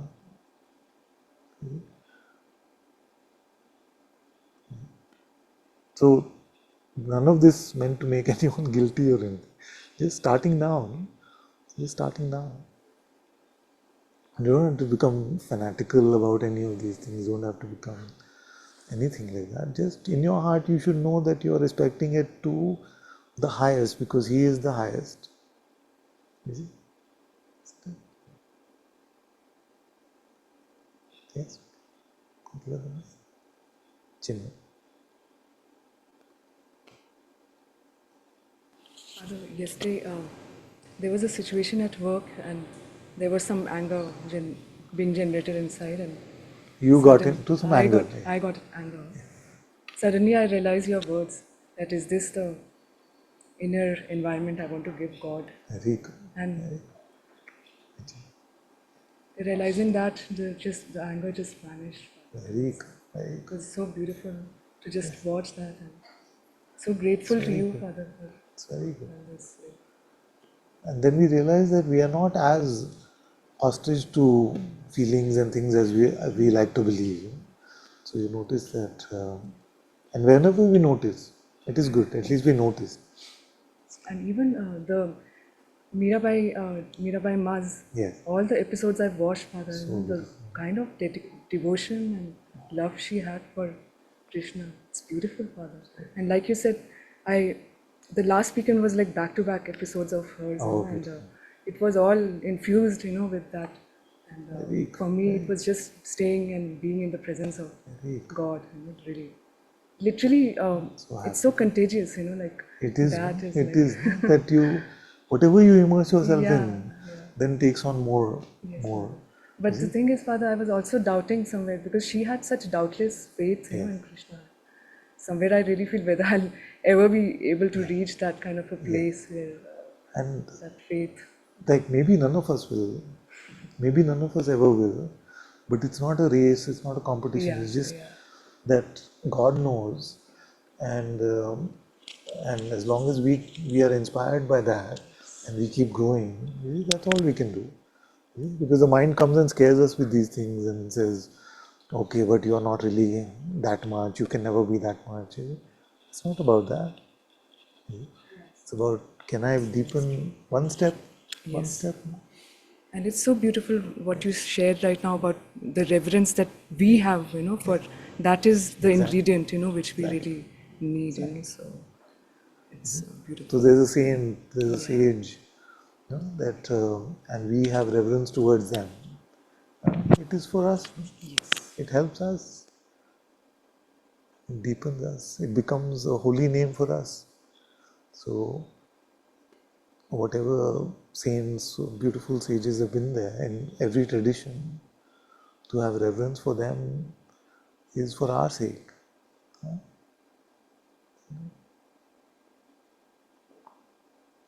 It's very good. So then you can watch the previous ones. The previous story arc is with Tulsidas ji. We can send her the name. Where do we start the Tulsidas ji one? I can send. So just the story before Madhavi ji is Tulsidas ji. Very beautiful. And soon I feel like YouTube and all these platforms will have the ability, like right now you can put like auto-generated captions. I feel like very soon with AI and things you'll have auto-dubbing. Which Georgie will get upset with this. But then at least Georgie can get to see, she will have no work. But secondly, she can get to see all these things that are there with auto-translation into either English or Spanish or whatever way she wants. So they'll be also available, and we can watch so many things from every part of the world and translated. I feel it's just a year or two away that will happen.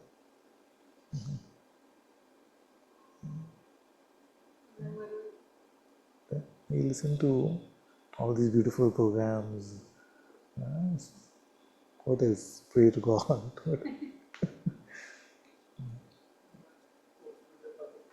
Huh? Chanting. Yes. All the Sufi songs. They have the caption, yes. Auto-generated, no? Oh, they have caption.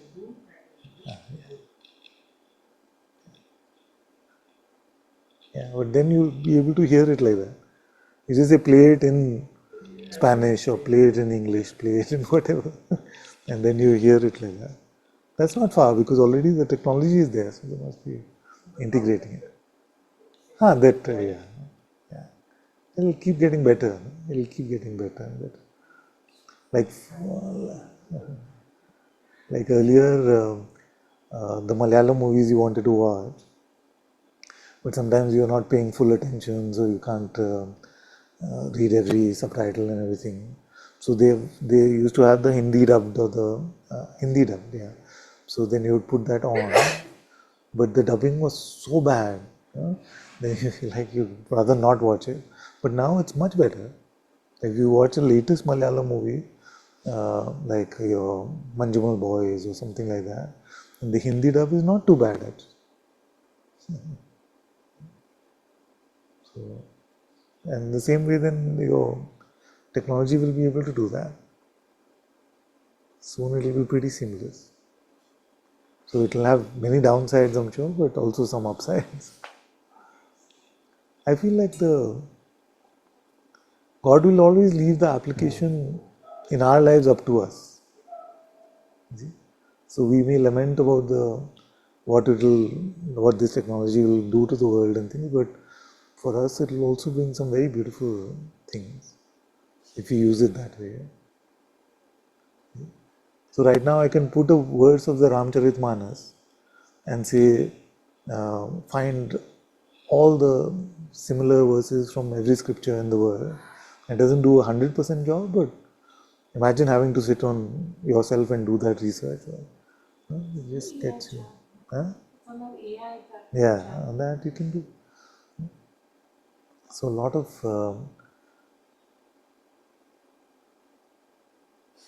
it will be based on how we want to use it. Hopefully, I mean, it may. The worst case, according to these futurists, is it'll take on a life of its own and kill us all. But then there's nothing to do there anyway. In this Ramayana, so same, it also says towards the end, the various, like the mansions which it talks about, these are only same, very similar. You said that you can. I was like quite shocked when not shocked, but it felt really nice. And also the 7 steps. It says are the 7 I things. haven't got to that part yet. 7 part I haven't. He keeps talking about within the Antakarna to come to the Divya Jyoti in the heart. So he has both. He has that that the soul is the individual soul and how it's really eternal and perfect and forgotten. And how it, I was like, because I read a bit of that.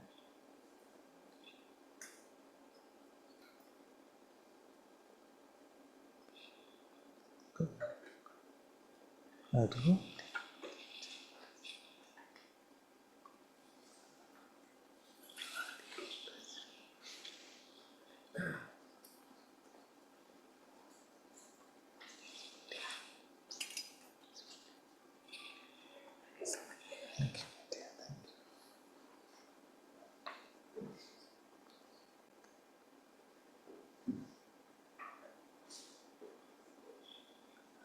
You good? Feeling a little better? Then the war zone.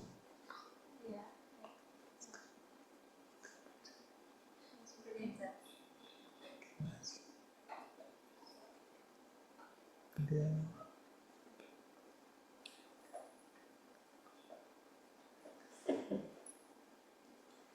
This mic is not working today, so it's like we've returned to the old days.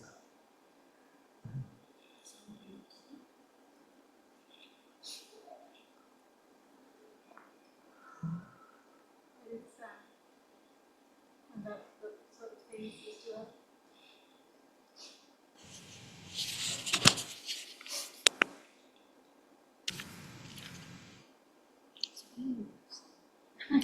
Huh? Blue. Maybe it's running out. Just having Maybe a bad battery day. is running out. Yeah, Having a some, bad day. Yeah.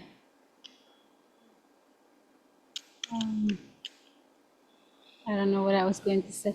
sometimes you have those days, something like that. Oh, you asked me about if I was better than yesterday, Yeah. and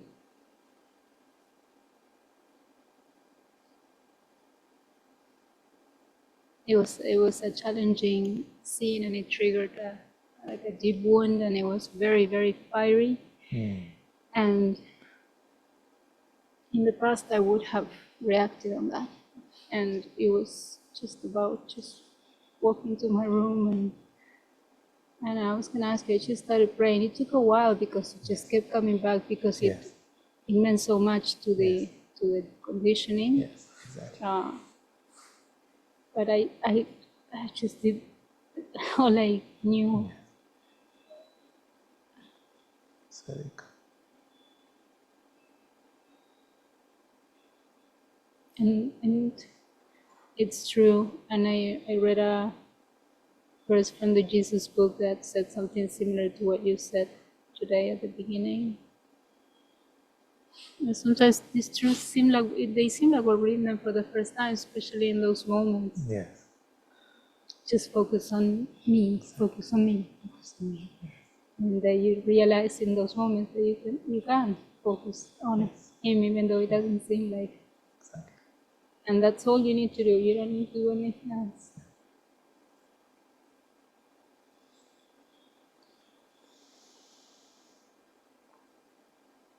And sometimes it takes a little while. Yes. It does. But to make that effort when it seems so difficult is more than worth it. Not just for us, but if we remain in that state, then that's what we are spreading. So the ones who gave it to you also caught it from somewhere. Yeah, then the And mind through can, their life, it flows in this way. I saw that the mind kept focusing on, on the person causing the hurt or whatever. And Person, instead, just because. So to pray for them is such a beautiful tool. To pray for those who attack us. Because they are attacked themselves, they are feeling attacked at least by something in their life.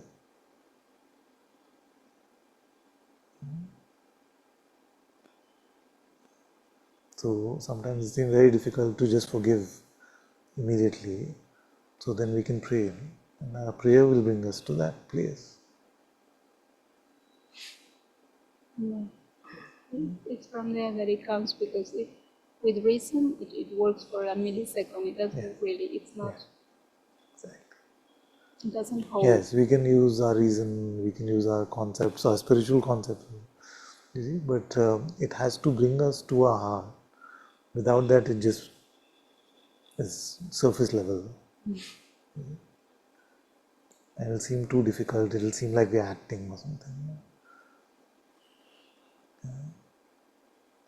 But if you really go within and pray for the one who has attacked you,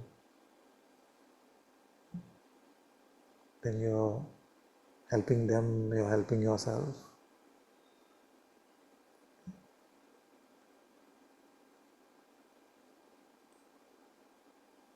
And also, not that this is primary, but it ends up being that God sorts it out in the end. Yeah, of course, of course,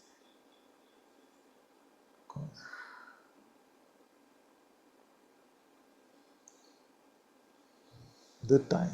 The tiniest things he takes care of. Not that this was a tiny thing, but I'm saying that even if the one who takes care of even the tiniest things, so the seeming big things happen in our life, of course he's taking care. But to have that trust that in spite of my being with him, in spite of my even petitioning him, if it is not going in that direction, then obviously I am the one reading the situation wrong.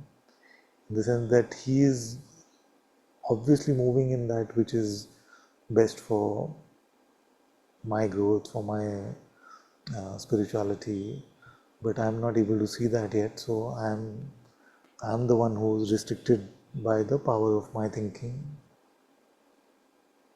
That kind of trust, once we start to build, then you see, and miracles are happening in everybody's lives, but our mind doesn't let us see them. It blocks us from really recognizing the beauty of how our life is unfolding. It is stunning if you could actually just see.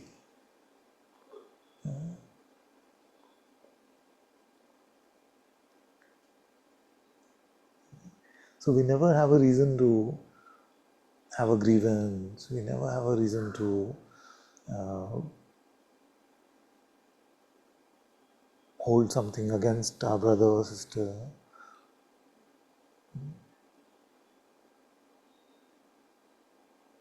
It does serve greatly. It is very powerful. What you say, hate the sinner and hate the sinner, not the sinner. Exactly. Because the mind's whole game plan is thwarted in that. You see? When someone says, suppose Prahad says something rude, I'm just like, this boy, like that. You see, so it quickly moves to this boy instead of what was that, This thing. where was it coming from, what is the block, you see. So this is what the mind wants to do. It wants us to hate, it wants us to be in anger, it wants us to resent, it wants us to have grievances. You see? And if you just don't make it personal in that way, and you just keep it about the thing, how am I seeing it differently than how he's seeing it? You see, what is that difference? And if you do it with openness, of course, it seems very difficult to do it with openness. But if you're truly open, saying, actually, is he the one seeing it right? Am I the one seeing it wrong? You see, then that changes something, no? And it makes it about that block, that error, that separation. What is sin? It is just like a fragment of a separation from God, isn't it? That which keeps us away. That in a way it's related to what C.S. Lewis said. He said, hell is not somewhere that we will go to. Hell is just that something which is growing within us. If it just grows fully, what it becomes. Is it? So that egoic pride, that egoic sense of separation, if it just keeps growing like that, that is where it is leading us to. A life full of anxiety, suffering, pride, all of that is where we are going. So sin is that which makes us seem separate. So if you can focus on that and say, what is blocking their light? First, like, am I seeing it wrong?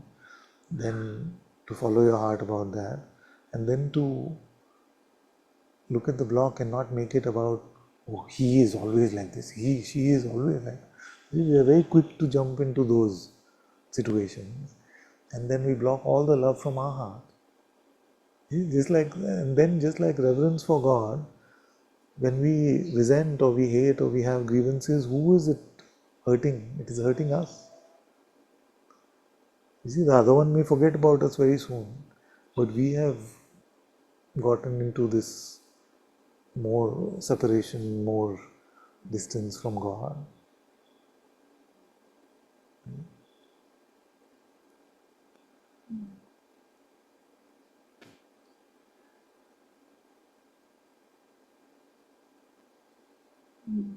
So if you look at it as a disease, that is more accurate. If somebody got like an anger problem, then poor things, no, actually. Like, imagine living like that. I mean, living, this, your inner heart temple is completely blocked because you're angry all the time. And would you want that kind of situation for an enemy? You won't want that for an enemy. So imagine what kind of life they are going through already. You see? So it's just like they're diseased by something. No? So to be resentful or angry about someone because they have a problem in that way, you see? It's like saying somebody got a disease and then you're angry with them. And these diseases of the heart are worse than physical diseases.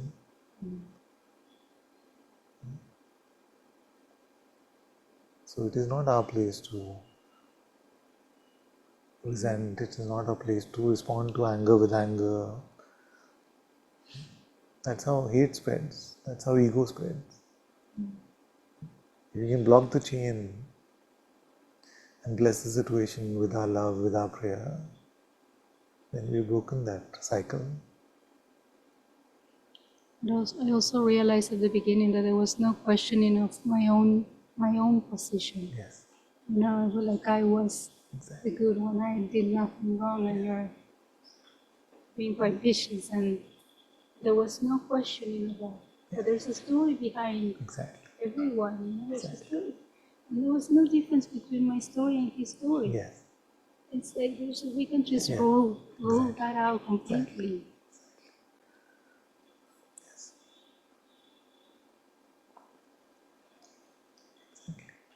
But it's tough, no? Because in this Maya, it is designed like if somebody's angry at us, then it starts to bubble here also. You see, it's designed that way.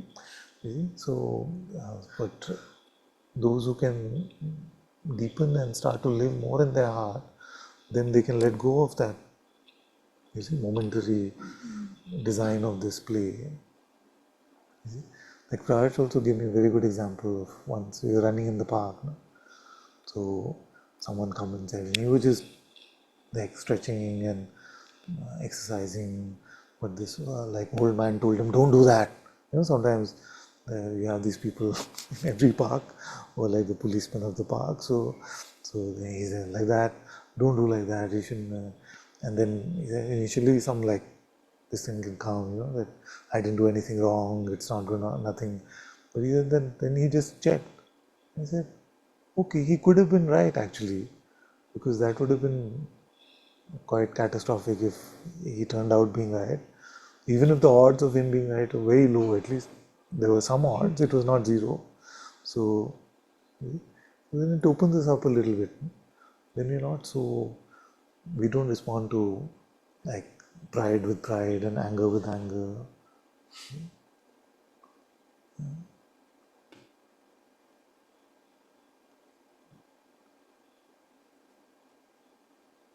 And if you actually leave all justice to God, then you're free from the burden.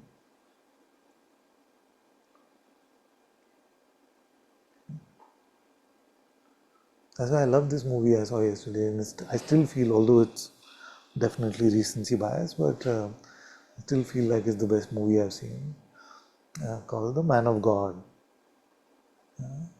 where Saint Nectarius, I'm still pronouncing it wrong, I'm sure, but Nectarius, he uh, he led such a beautiful life that anyone, he was so persecuted wrongly, so many things happened against him, but he said, forgive me. He said to his persecutor also, who was persecuting him wrongly, he said, forgive me, I made you angry. This man in the school where he was teaching got very upset and threw some books and did all that. And then that man, at least thankfully, said, so, I'm so sorry, I got angry. So Saint Nectarius said, no, forgive me, I am sorry because I made you angry. And he didn't do anything actually, he just so touched by this.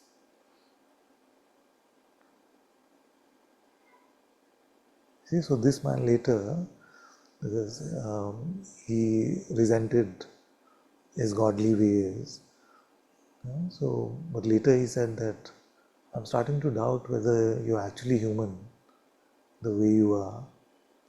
So you can get through to the most hard-hearted ones if you just stay, you don't move from his presence, then even the most hard-hearted ones will start to soften up if that is his will. But it is not our job to pronounce judgment, to serve justice for sure, to respond to hate with hate, to pride with pride, and anger with anger. It's not our job.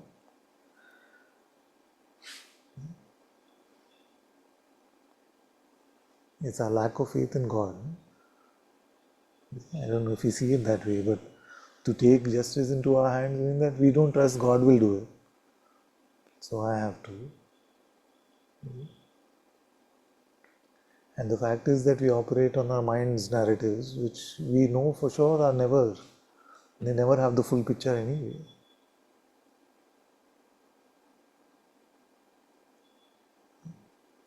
So don't waste your time, don't waste 1 minute on resentment, on anger, on pride. It's not worth it. Yes, Kama, Father, a lot of Of course anger. it comes. It comes. You see? But don't accept. Like don't accept the gift. Okay? Gift will keep coming. You see? In this Leela, it will keep coming. Here. Here's a sword for you to cut off the other one's head. Okay? Here's your response. Here's this thing. It will keep coming. No? This mind will give you, it seems the world around you gives you every opportunity. You don't take the gift. Yeah. It's still blue. Okay, let's try. Let's try.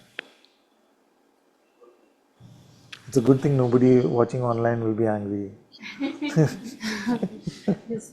don't know if it's working, but this is on anger, and one of the the jungle saints, very, very devotional, very, very like full of bhakti, and so this Kanayalal, Sri Kanayalal asked him. He was saying, "I want to share something that these days I feel angry when I watch movies that the people make these days, and they portray Ram like this, and they portray Hanumanji like Yeah. this, in a very wrong way, and it's teaching our new generation Teaching the wrong wrong things about God." And the saint's response was so drastic. You could see the shock on Sri Kanaya. He said, "Stop being angry. Don't get angry. Why are you angry? मैं तो उनको दंडवत प्रणाम करूँगा." I was with so much innocence. He said, "At least they took the name of God and they are like they are in whatever way they can, but they are at least taking His name, you know. And you should." So I can't remember, but it was so. Even I was so taken like aback at the immediate response. First, you cannot be angry, and then he said, you know, just it was so good, like just and with full innocence, you know, that you can see where the interviewer asked the question from, but you can also see where the saint answered it from. It was so amazing. Yes. I just prostrate at their feet because they're taking the name of God. But you know, you also see scriptures saying, "Don't take the name of Yes, God." And, but it was coming from his pure bhakti heart, you know, that there's no particular rule for anything. And no, it is Father. for, like, to not take the Lord's name in vain is for us to apply for ourselves, Yes. not to give us a sword to attack Yes, other people. exactly.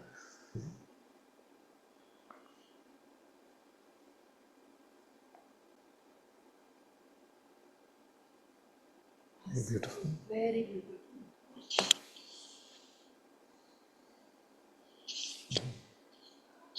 So with all these great sages, no, like Bhagwan, with Yogi Ji, Yogi Ram Surat Kumar Ji, so they had these attackers, no? And with Yogi Ji, what happened one time was, and Tejas can correct me if I'm wrong, but what happened one time is that they printed some pamphlets against him, saying that he did this and he's done that and he's done that. So he said, "Do we know that printing press where they printed all this?" So he said, let's get them to print a few more and distribute even more, because then and in Bhagwan is a similar story. So maybe I'm confusing both of them, but then only the ones who truly want God will come. Okay? The ones whose faith is very weak, they will not come. Now it's okay. It's beautiful. So the Yogi Ji, it was a article in probably Illustrated Weekly or something like that. Ma told me about. that in those days there was a magazine, almost half tabloid type magazine, which was called the Illustrated Weekly. So in that they published some article about him, which was not complimentary. So he said, let's get some more copies and distribute these. Bless. So you opened every page and he's blessing, bless them. And Maya's like, what are you doing? I feel like that was a usual reaction to most of what he did. So, at least from the way she says. So Maya's like, what are you doing? But the sages teach us so much, and they're just being around them, we learn so much. Just brings them back, don't even get out of us. So he said to everyone around the Sangha that let's go, we are going to Chennai. Yeah. So everybody got on the bus, they got to Chennai. When they got to Chennai, he's like, okay, let's go back, we are going back right now. So he didn't stop. That there is the living presence of God within ourselves, but our conditioning is so deeply invested in taking ourselves to be a bundle of just flesh and blood. You see? What is that which makes it ring true for us that God's presence lives within us? That is out of this world. You see? So these are all God's lifelines: reverence, faith, to be able to bless, to be able to pray. They're not human inventions. It's not like man said, okay, I'll invent the wheel, I'll invent fire, and one day, let me invent pray. Let me invent. It's not like that. It's something innate in us. You see, which in the world we get more and more distant from when we get more and more involved in Maya. You see, these things are very innately gifted to us, and to find the source of that gift can only be intuitive. You can only dive into our heart to see what makes me feel love, what makes me cry when I see compassion or kindness. You see?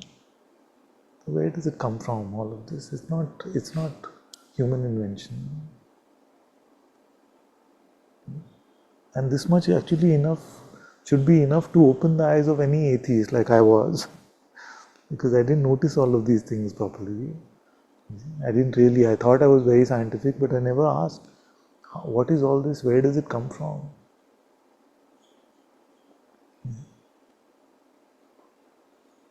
And so much intelligence is here, so much beauty is here, and I am sitting and thinking that all this must have come from nothing. How is that a better explanation than it from coming from a greater beauty, from a greater intelligence? Even rationally, it doesn't make sense. I have no answers to any real question. What are we doing here? Why is there all of this? What is the nature of death?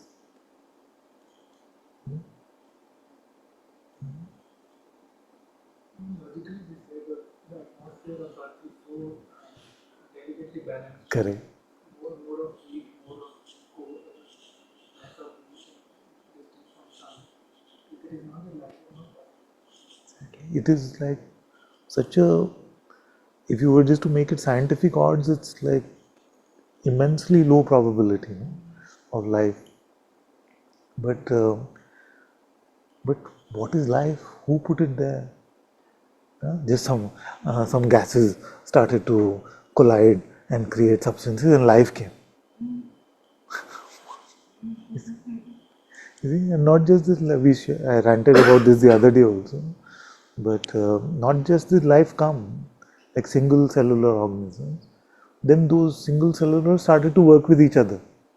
That you, Mr. Mitochondria, will serve as my energy reserve, and I will do this job. I will find the food. You see, who made all that cooperation happen? You see, the bacteria are sitting around, and they're just like, okay, now I'm going to think about how to work with that one. You see?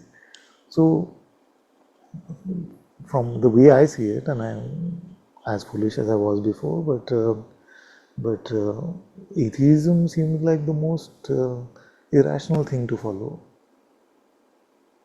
It just makes no sense. But maybe it is because the deepening of faith that it seems so apparent. I used to feel like it makes the most sense. That all this talk about God was not sense. That's what I used to feel. And now it's just the other way around.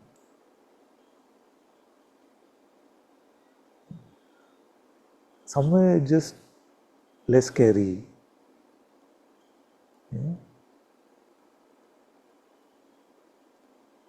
To just feel like this is it. Yeah.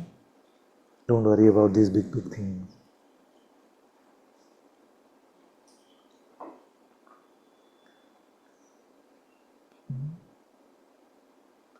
But if you were to really examine our life and how it is functioning, it is impossible to have function like this without God. At least the way I see it. Huh? My Google account was suspended because it's not verified. So I had no clients coming to me. Right. And just one, like, let's say today, I was like, okay, I have to, there are no patients coming, there are no appointments. And I don't know when the Google account opened. Like, they released the suspension. It doesn't, like, they had clearly withdrawn, and the appointments started coming, and that day I had 3 calls. It was like, I told Jyotima about it, and I was surprised. I didn't know what to say. It was clearly God's hand in it. Very good.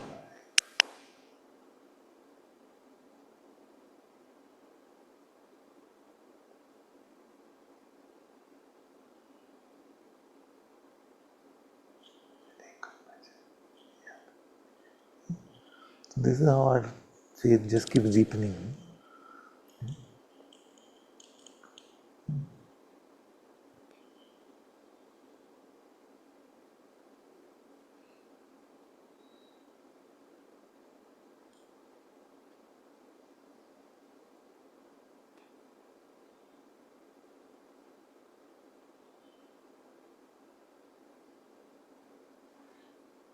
With everything I've seen that there's a mind version and there's a heart version.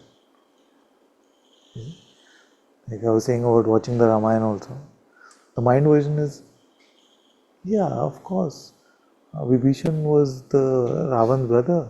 So to get all the information from him, it was smart politics to appoint him king or future king of Lanka. It's what all these negotiations and politics is all about. So the mind can reduce everything to that level. But does that help us in any way?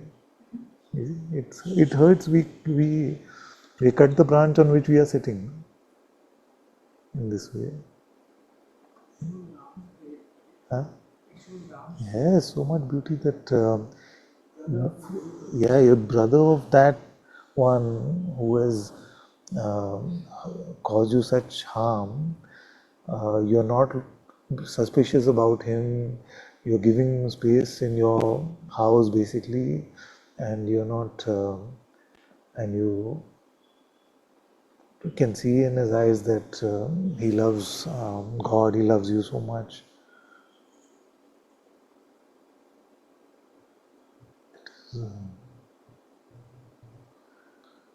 So we must gravitate towards the higher lessons that we can learn always. Don't let your mind pull everything down to the lowest common denominator. Father, same thing with me also. Tuesday, like at 11 or so, I got that mail that the client doesn't want to increase the team for which I joined, so they are moving to me to another project. In 1 hour, I got a call from that college. I interviewed in March, like Oh, 2 look months at back. that. Now they are saying like they are interested.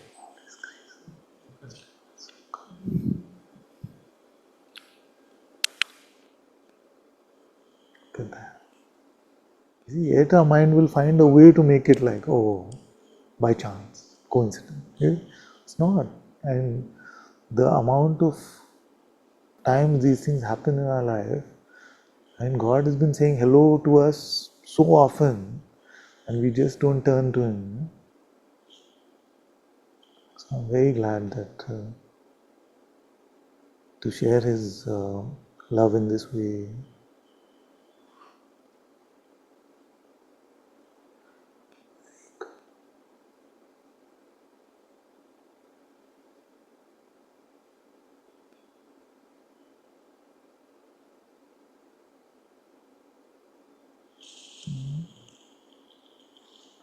Hand is up. I'm on. Father, thank you. Good. I'm not able to join. Welcome it, Father. Thank you. No problem. No problem. Father, the one which you mentioned about the name and form, Father, for some time back, the importance of Tulsidas ji giving to the name. It is. I was also following the same shloks, same chopais few days back, and I marked it, and I wanted to read with you, but it's too late today. Should I bring it next time, Father? No, let's do it. Let's read this. Oh, thank you. Let me open. I'll try to read it and translate in Hindi and also probably in English Yes, if yes. it makes sense. It's on page 25, Page 25. We can share first, some. second, third. It start from third chopai after the doha. So page number 25. It is the first chopai after doha. Starts with some samujat. Okay. So samujat sarasi namarunami प्रीति परस्पर प्रभु अगुम अनुगामी नाम रूप दुई इस उपाधि अथक अनादि सुसमुझि साधि. So I'll talk about Hindi. What it says. समझने में नाम और नामी दोनों एक से है, किंतु दोनों में परस्पर स्वामी और सेवक समान प्रीति है. So I think he's saying that, Father, correct me, that if you understand the name and the named one, both are one. If you try to understand, like Ram as a name and Ram as a person, both are one. But between those two, there is a relation of uh, servant and God, or Swami, or the Malik or the owner and a servant, and the love is equivalent to that. अर्थात नाम और नामी में पूर्ण एकता होने पर भी जैसे स्वामी के पीछे सेवक चला आता है, उसी प्रकार नाम के पीछे नामी चला आता है. प्रभु श्री राम जी अपने राम नाम का ही अनुगमन करते हैं, नाम लेते ही वो आ जाते हैं. It means father he wants to say that नाम और नामी पूर्णतः, even though the name and the person who is named in case of God, so Ram name and Ram form are one, but when you call the name Ram, the form Nam follows it. Yeah, and that's why he is giving so much value to the name Ram. नाम और रूप दोनों ईश्वर की उपाधि है. यह भगवान का नाम और रूप दोनों अनिर्वचनीय है, अनादि है और सुंदर है. So he's talking about, you cannot talk about it. It's you cannot listen, hear it, and it's very beautiful. बुद्धि से इनका दिव्य अविनाशी स्वरूप जानने में आता है. Only through बुद्धि means शुद्ध बुद्धि. He's talking about शुद्ध भक्ति युक्त बुद्धि. Again in the bracket, Hanuman ji has written शुद्ध भक्ति युक्त when he is saying to Sundar word. So it's exactly, Father, what you are saying for so much time. But if you read the next all sloks about Nam, it's literally, you can't believe it. I mean, it looks like, okay, it's too much, right? It's getting in the cringe level, as you said earlier. In one of the next slok, I will just, No, I Father, was yeah. saying that the I don't know if it's audible. The cringe I was saying is for when in some television programs they use the name in vain, no, like God's name or Jesus'. So I was saying that is cringe. Here, I No, found it So beautiful. Actually, I'm just on these portions themselves. I just finished all of this where, and those verses where he says that uh, इस प्रकार नाम निर्गुण ब्रह्म और सगुण राम दोनों से बड़ा है. यह वरदान देने वालों को भी वर देने वाला है. Which means that those who bless us are also blessed by it. No? So beautiful. Because he said the same thing Oh, that little earlier, that I can't find the verse now, where that which brings to light that which is Nirguna Brahman and also brings to mm, light which is Saguna, which is Ram himself. So that has to be greater than either the Nirguna and the Saguna. So we must hear this from the heart of a devotee. Think that so much yes. gratitude is there for that which has brought us to God, to go, got us to Him. That we must give it such a high importance, such a high value, such a high honor. It's beautiful as a devotee. Of course, I will say, and not at all doubting what is being said here, but to listen to it from the heart of the devotee is important because the power of the name, the power of being able to call Ram, call God by his name is also ultimately given by God himself. So, of course, Tulsidas ji, as the greatest Bhakta of Ram, is inspiring us to take Ram's name more than anything else. But all glory to him, and may we meet him through his name in this way. It's, but I'm very touched that you're reading this and you read so beautifully also, and I'm very, very happy that. Father, I'm singing also. Father, can I read one more here? One Yes, more yes, song that is please. connected with that. Yeah. So, रूप विशेष नाम बिनु जाने करतल गत न पर पहचाने. It's like second last on the same page. Acha. सुमिरी अज नाम रूप बिनु देखे आवत हृदय स्नेह विशेषे. के नाम कोई सा विशेष रूप बनकर बिना उसका नाम जाने हथेली पर रखा हुआ भी पहचाना नहीं जा सकता. और और रूप के बिना देखे भी नाम का स्मरण किया जाए तो विशेष प्रेम के साथ वह रूप हृदय में आ जाता. Father, it is exactly the answer you said, answer to my question about praying to the form of God and how it is different from God. So he said in English, he's saying in English, if I may translate, so the form without name is unimaginable, even if it is as real as it is kept in your hand. But when you take the name, the form follows in terms of imagination, and it uh, also comes in the heart of the one who is in love with him. Yes. Right? So the so the importance of name, Father, it is when I first time I'm reading it in that form, that Naam and Roop is so many times I've heard with so many spiritual places, but the way Tulsidas is saying, and I can relate to almost every das, everything, Father, what you are teaching us now. Thank you very much for this. You're so welcome. So good. So very, very, very good. Thank you for the sharing. It's very beautiful. Very beautiful.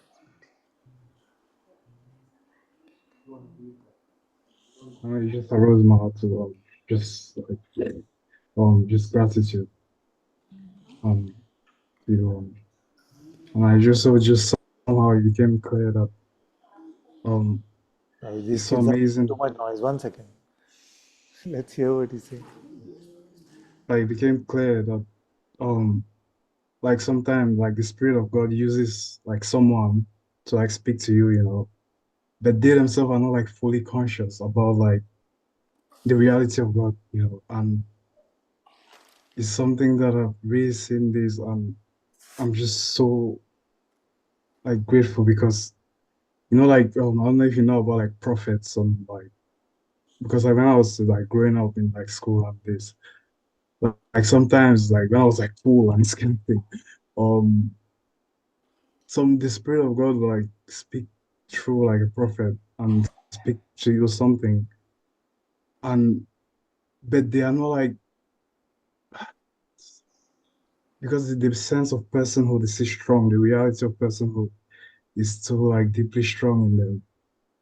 And I don't know, so much grace that I was able to come directly to you, directly to Papa Moji, because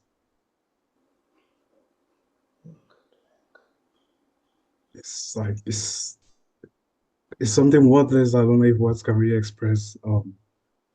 But I just find that it's really like amazing how like God can use someone who like is not, at the same time they're not like fully, they they don't know about like the sense of the reality of like the unreality of the person, but the spirit still uses them to like speak to you something which, like something like, for example, the kingdom of God is within you. We always hear this thing like, when I was growing up. Although I used to sometimes I wonder about it, and like even reading like the Bible, and where maybe I'll be like stubborn or something and they'll send me to go and sleep, and I'll read, and the prophet that in Jeremiah he says that before you were formed in the womb I knew you. Like these subtle clues which you don't really see, it's rarely seen in the Bible, but if you're really open you do see it. Yeah. And it's like everything somehow is like, I don't know how to say, like wiring me to be able to like hear what you speak and to be able to assimilate what you speak. And it's just, and this thing where like somehow they like say something but they themselves are not fully conscious about what they've said. But it's like God still uses like, even if someone is not fully conscious about what they're saying, the spirit still uses them to like echo something else in another form. It's like it's just so and it has really shown me like the limitations of like the human nature and its intellect of like judging, Yeah. of thinking that somebody is not like as evolved or some kind of thing like this, because you can be like, it's like it's so like beyond like words. I'm just so grateful to you for revealing this in my heart. Thank you. Thank you. Thank you so much. Thank you. Very beautiful to hear your words as always. Thank you. Very good. Very good.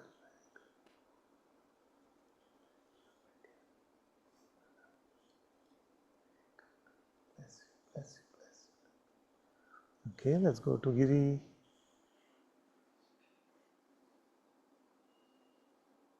Father. Father, as I've been writing to you as well, now when we are in Satsang, like the last Satsang I attended before moving out from Bangalore, was so charged and God's presence was palpable and extremely blissful. But it weans away with more and more interaction with the world, and Yeah. by me choosing to go with the story of the mind. In this context, like now again, it's so blissful listening to your Ramayana. You sing so sweetly. Oh, no, no. Uh, it is sweet, Father. Sweet. So, I heard one of the saints say this: "Pehle Ram bano, fir Ram naam japo." In the context of retaining this satsang after the official satsang session is over, does it mean that while being open and empty, you start chanting simultaneously? Pehle Ram bano, fir Ram naam japo. I don't know what context it was said. Don't have to worry. Just aap japo. Don't worry.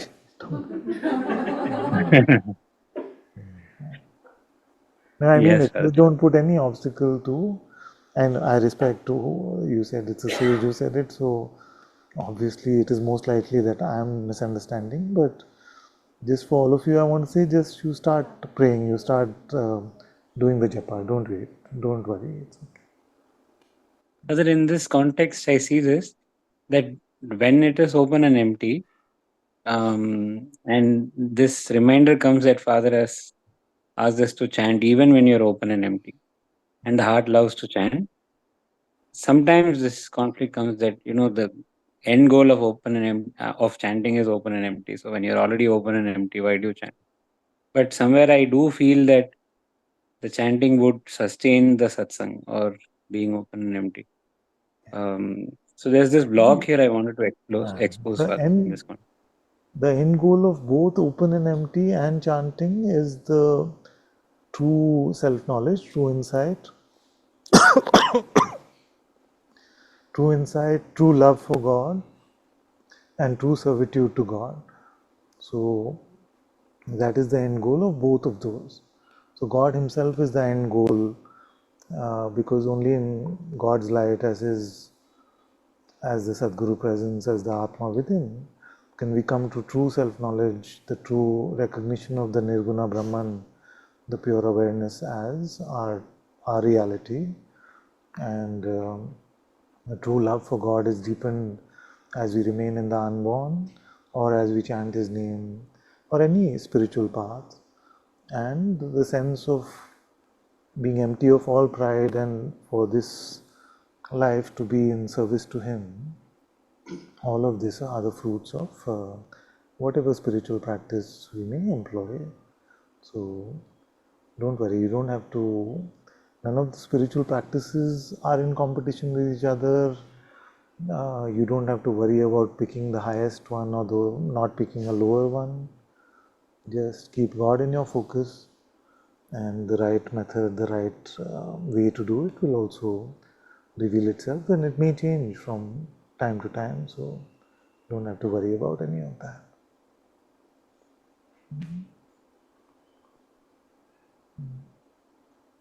Thank you, Father. You may find that as you keep chanting, you may come to states where you're fully empty.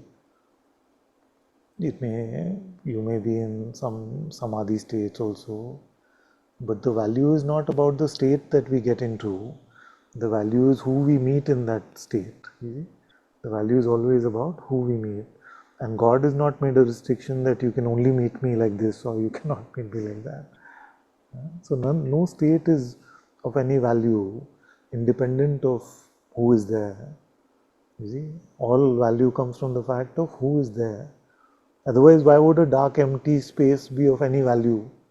Like, why would a samadhi state be valuable? It's a pure limbo state, no? Without God. So, who wants to be in a pure limbo? It sounds like hell. So, samadhi is valuable only because we recognize who is there in the nirguna form or even in the saguna form, like the subtlest saguna may be there, but the world may vanish, our body may vanish, sometimes it will feel like our breath may vanish. So, but all of that is valuable only because God is present, God is showing us even that which is beyond presence and absence. So you keep your eyes on Him, and then all this will get sorted out.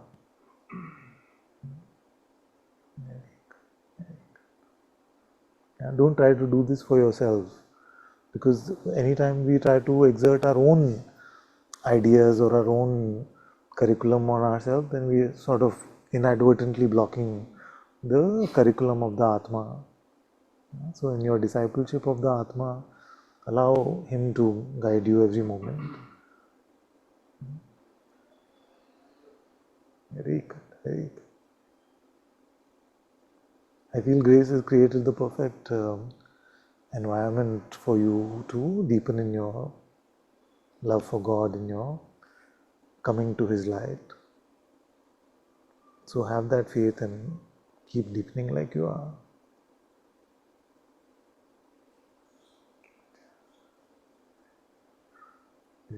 What is the perfect environment? That which doesn't feel like the perfect environment. Where our throat is being squeezed, it doesn't feel like From the all perfect sides. environment, isn't it?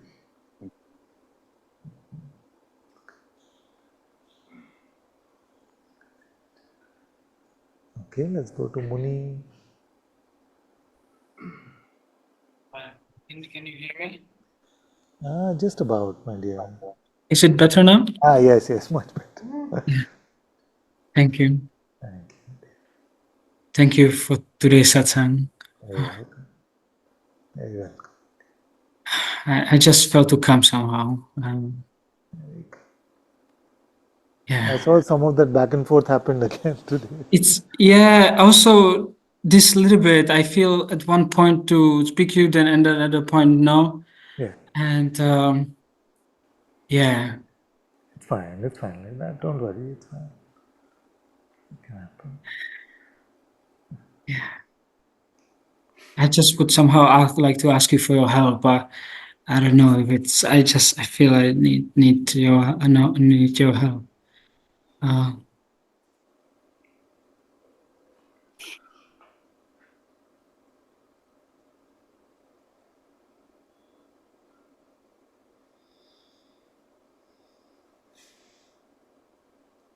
It's becoming clearer and clearer to me that the best way in which I can help you is to bring you in my prayer to God, talk to Him about you rather than so much talk to you about Him. I don't know if any of you are getting a sense of what I'm saying. So I'm praying for you.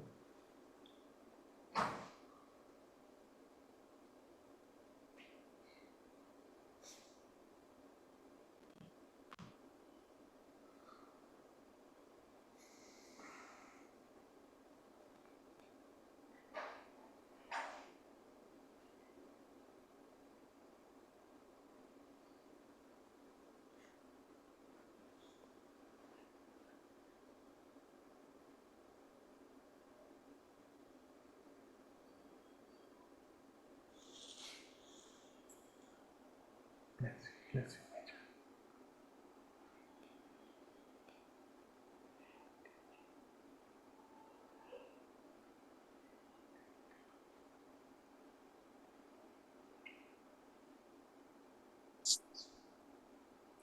Satsang, I felt the rush of the mind, and then I just had a beautiful satsang, and then I just feel to speak to you, and it suddenly comes so strong. Yeah, it's all right. It's very good. Yeah. Always come.